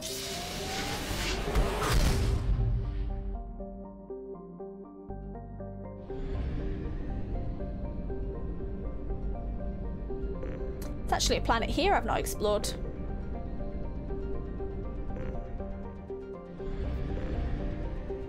This, I think I missed this. Goliath, a nice name. A hydrogen-helium gas giant Goliath's orbit takes it near the system's mass relay, a useful event for drive core discharges and automated helium-3 refueling platforms. Unfortunately, its orbit is currently taking it away from the relay, and it will continue this inconvenience for the next 3 galactic standard years. We won't scan then, moderate.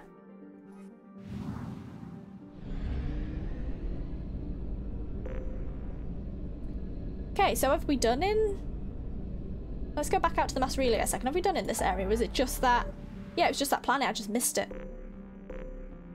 Okay, well, let's go to Omega.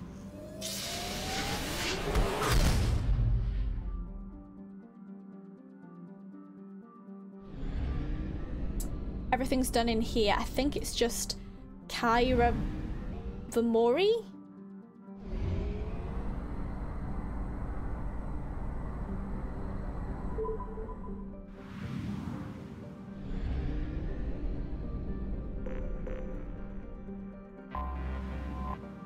Vatar, located within the life zone of a dimming orange sun, Vatar would be habitable except for its carbon dioxide atmosphere and an icy surface that kills most oxygen-producing bacteria.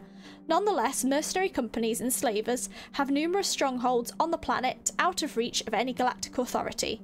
Travel advisory: a statistically significant number of distress signals have originated within the 1 million kilometer mark of Vatar. Civilian travel is not advised.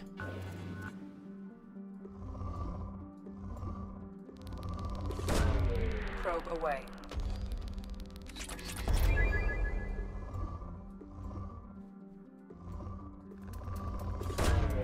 Probe launched.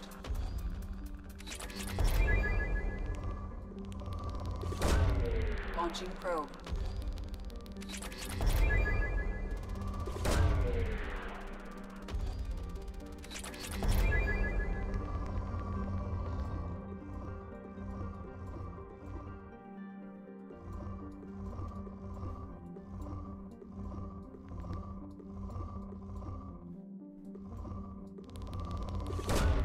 Launching probe.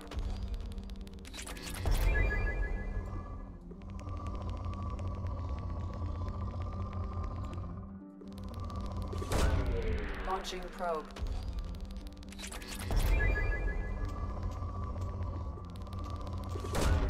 Launching probe.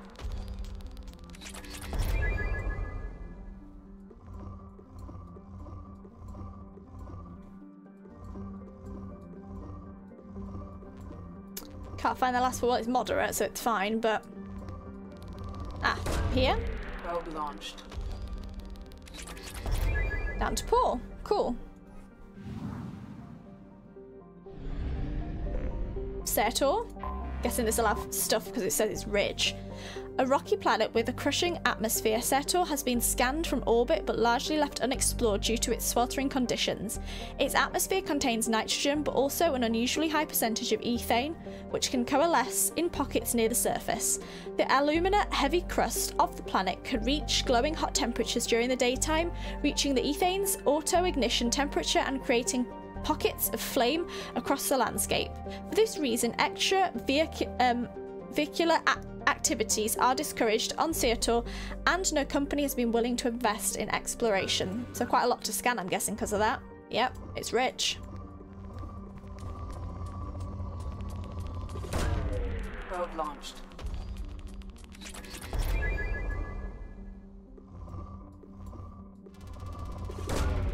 Launching probe.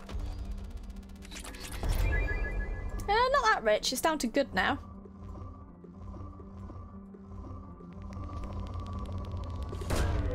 Launching probe.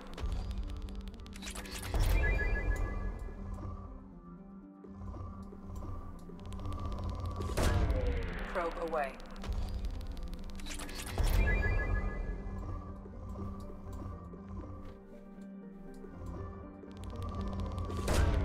Launching probe.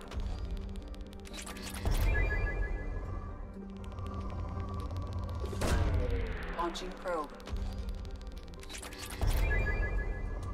Saying that's quite a lot of good. Launching probe. Probe away. Probe away.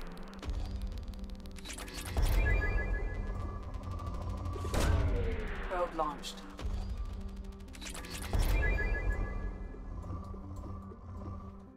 Down to moderate.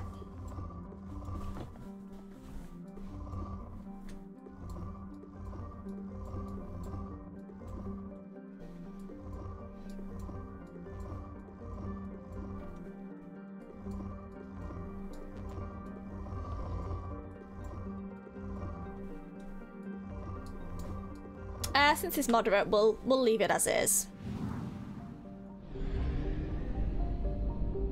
I think this is the last planet. Uwan Ochi, that's the name. Uwan Ochi Uwan Prime is a stony planet encased in ice under a methane-heavy sky. Named for the Uwan Consortium, the Bateri manufacturing firm that financed its exploration, Uwan Ochi's crust provides much of the boron allotropes used in Omnigel throughout the Terminus systems. The area has naturally become a haven for pirates who attempt to steal the refined gel or its ingredients as soon as the cargo ships leave the atmosphere. Another rich planet, and another colourful one that I like. Probe away.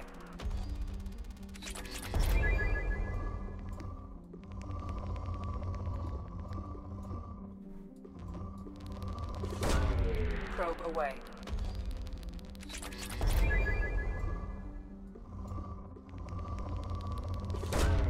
Launching probe.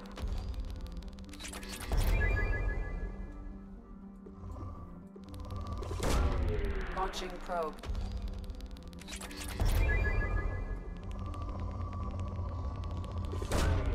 Probe launched.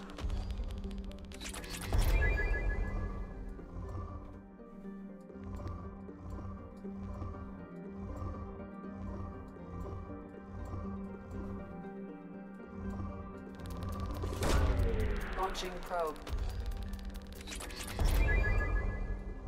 Down to moderate.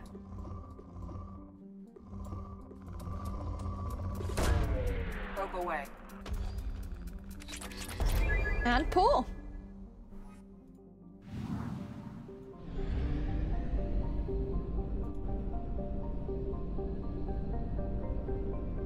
Not explored Batala. Where's Batala?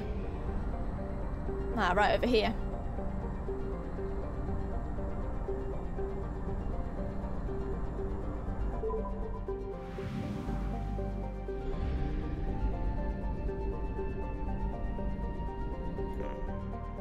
So one planet, oh I think there's two actually.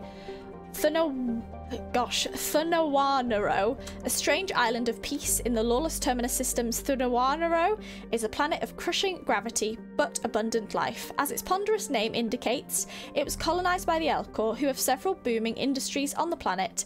Hydroelectric dams and biofuels from tough woody algae provide much of the planet's energy. Mines export uranium, thorium and gold, taken to space with generous use of Mass Effect fields. Of course, pirates target the Elcor's shipping as soon as it leaves orbit, but the Elcor's deals with mercenary companies keep away all but the most foolhardy attackers. This looks a bit like Earth. Launching probe.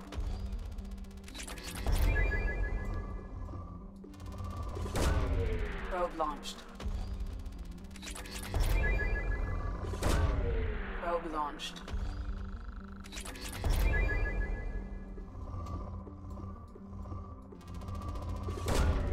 Launching probe.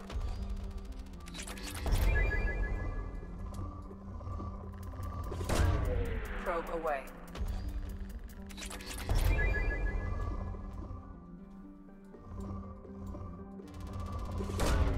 Probe launched.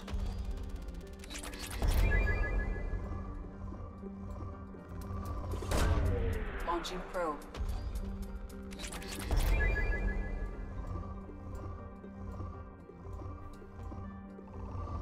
Oh, some element 0. Launching probe.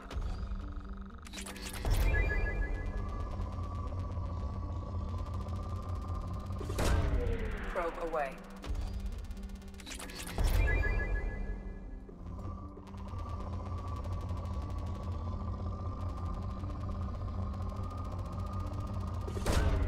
Probe launched.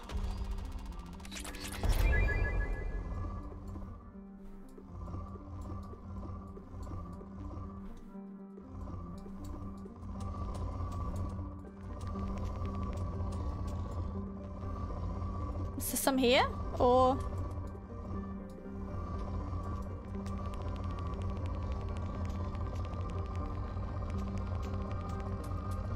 I can't see where it is. There? Probe launched. Moderate, so we'll leave it as it is. We've done what we can. Oh no, there's 3 planets. Logaciri, a step above a carbonaceous asteroid. Logaciri is a planet with a carbon-heavy crust and a trace atmosphere of CO2 and helium. Its surface is cool enough to have liquid water, but is rapidly drying out as it has lost the critical mass to have a self-sustaining hydraulic cycle. Nevertheless, the Batarians have colonized the world, forcing slaves to work in their mines and agri-habitats. The labor is hot, endless, and backbreaking, even in its low G environment. Every horror story told by slaves elsewhere is in the cluster seems to be topped by one from Logaciri. The most famous is that of the slaver Silperon, who worked to death 420 slaves over the course of a galactic standard year and ground up their bodies for compost in his greenhouses. He was eventually poisoned by his wife, but his shadow and his business model still hangs over the miserable planet. Jesus Christ. Yeah, I'm not even scanning. Oh, I will do one scan because I've just accidentally detected it, but yeah. We'll leave you alone. Horrible planet.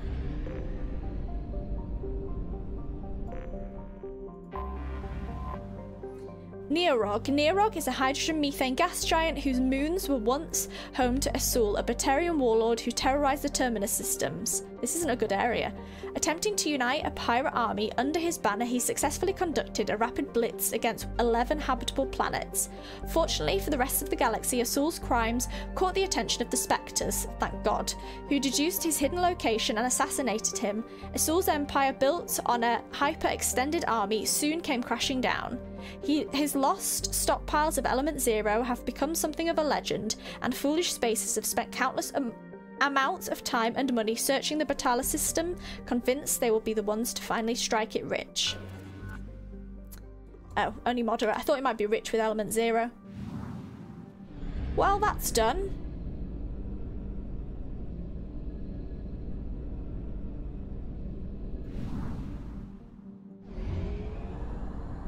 Fuel reserves at 50%.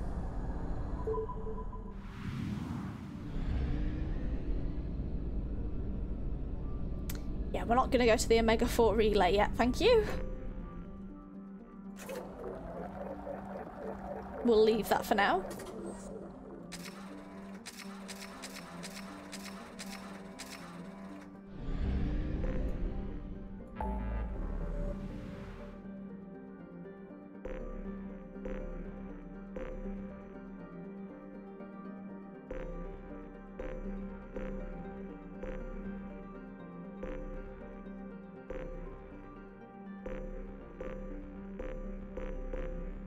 Done all that.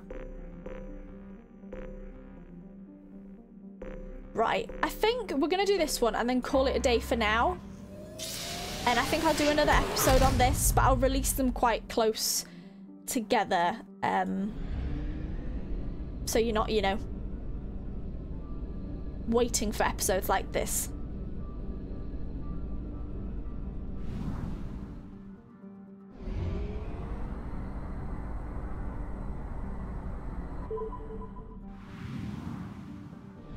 Obviously just not finish this system. Imane. Imane is a small cratered rock. Its crust contains various light metals, though none in any concentration worth the trouble of mining. While the rest of the fire system has seen extensive industrialization, Imane lies fallow.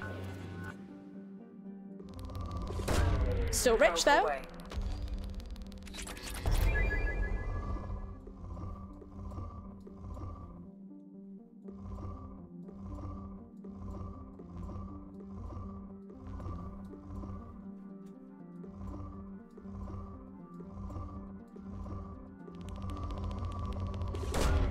Probe launched.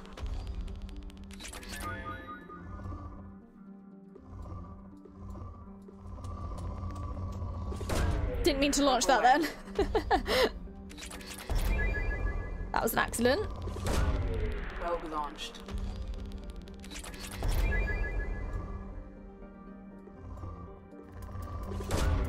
Probe away.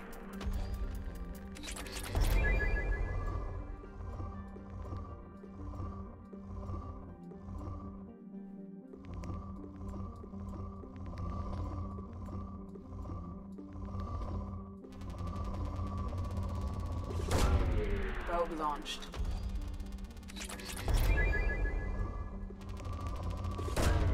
Launching probe.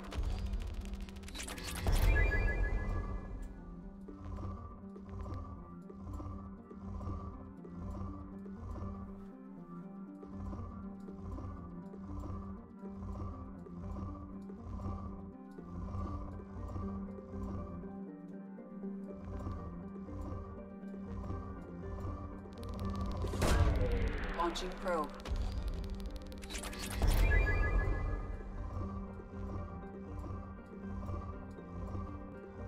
I think we'll leave it because it's moderate.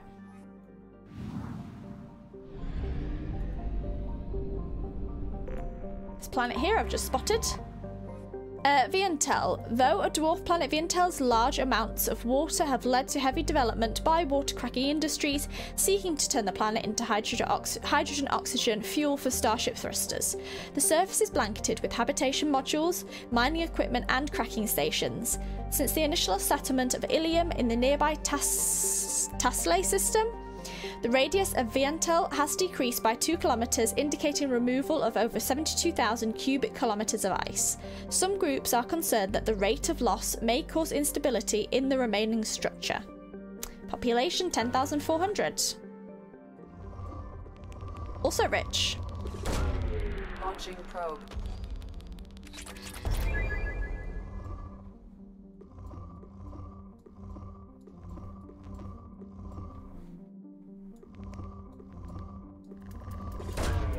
Launching probe.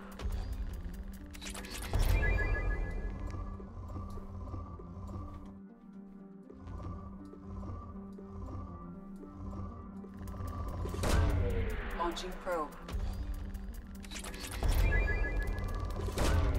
Launching probe.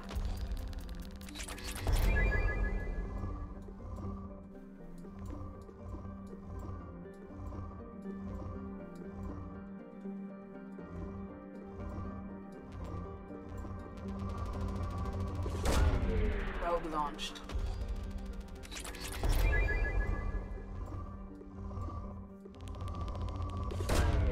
Probe launched.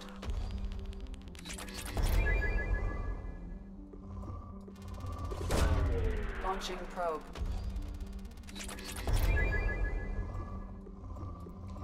Yeah, honestly, I'm gonna give up with the moderates.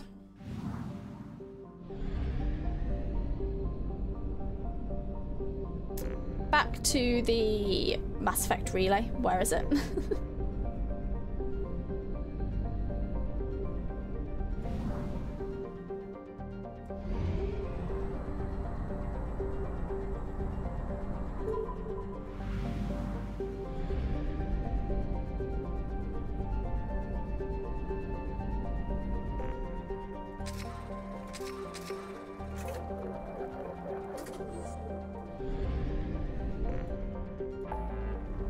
Right, what do we have left to do?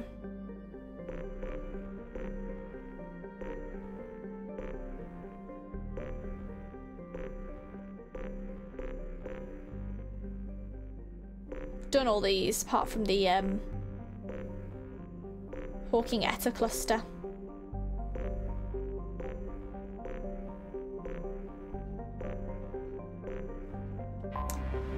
Didn't mean to do that. Yeah, right. This is a long episode, so I think we're going to end this one here. Next time, we're going to do some more of this. I might forego some of the scanning if it's really, really long again, and just read the codexes, and if there's any anomalies, land on those, because it still gives me the planet of 100%, but I'm up to like 400, 500,000 now in resources, so I've done a good scanning episode. Next time, like I say, we're going to finish exploring the system. I will read all the codexes, scan where I want, where I can, but it's going to take years if I do everything down to the, like, depleted. Yeah, and then it will probably be main mission time. Might speak to my companions one more time as well next episode. We'll see. Like I say, there might be loads of N7 missions given to me. I'm not completely sure. But yeah, as of now, we've done this. We'll finish on the planets next time. I'll release the two close to each other, so you're not waiting around just for scanning episodes, and then we'll head on to the main mission. But yeah, be sure to like, comment and subscribe, and I'll see you then. Goodbye.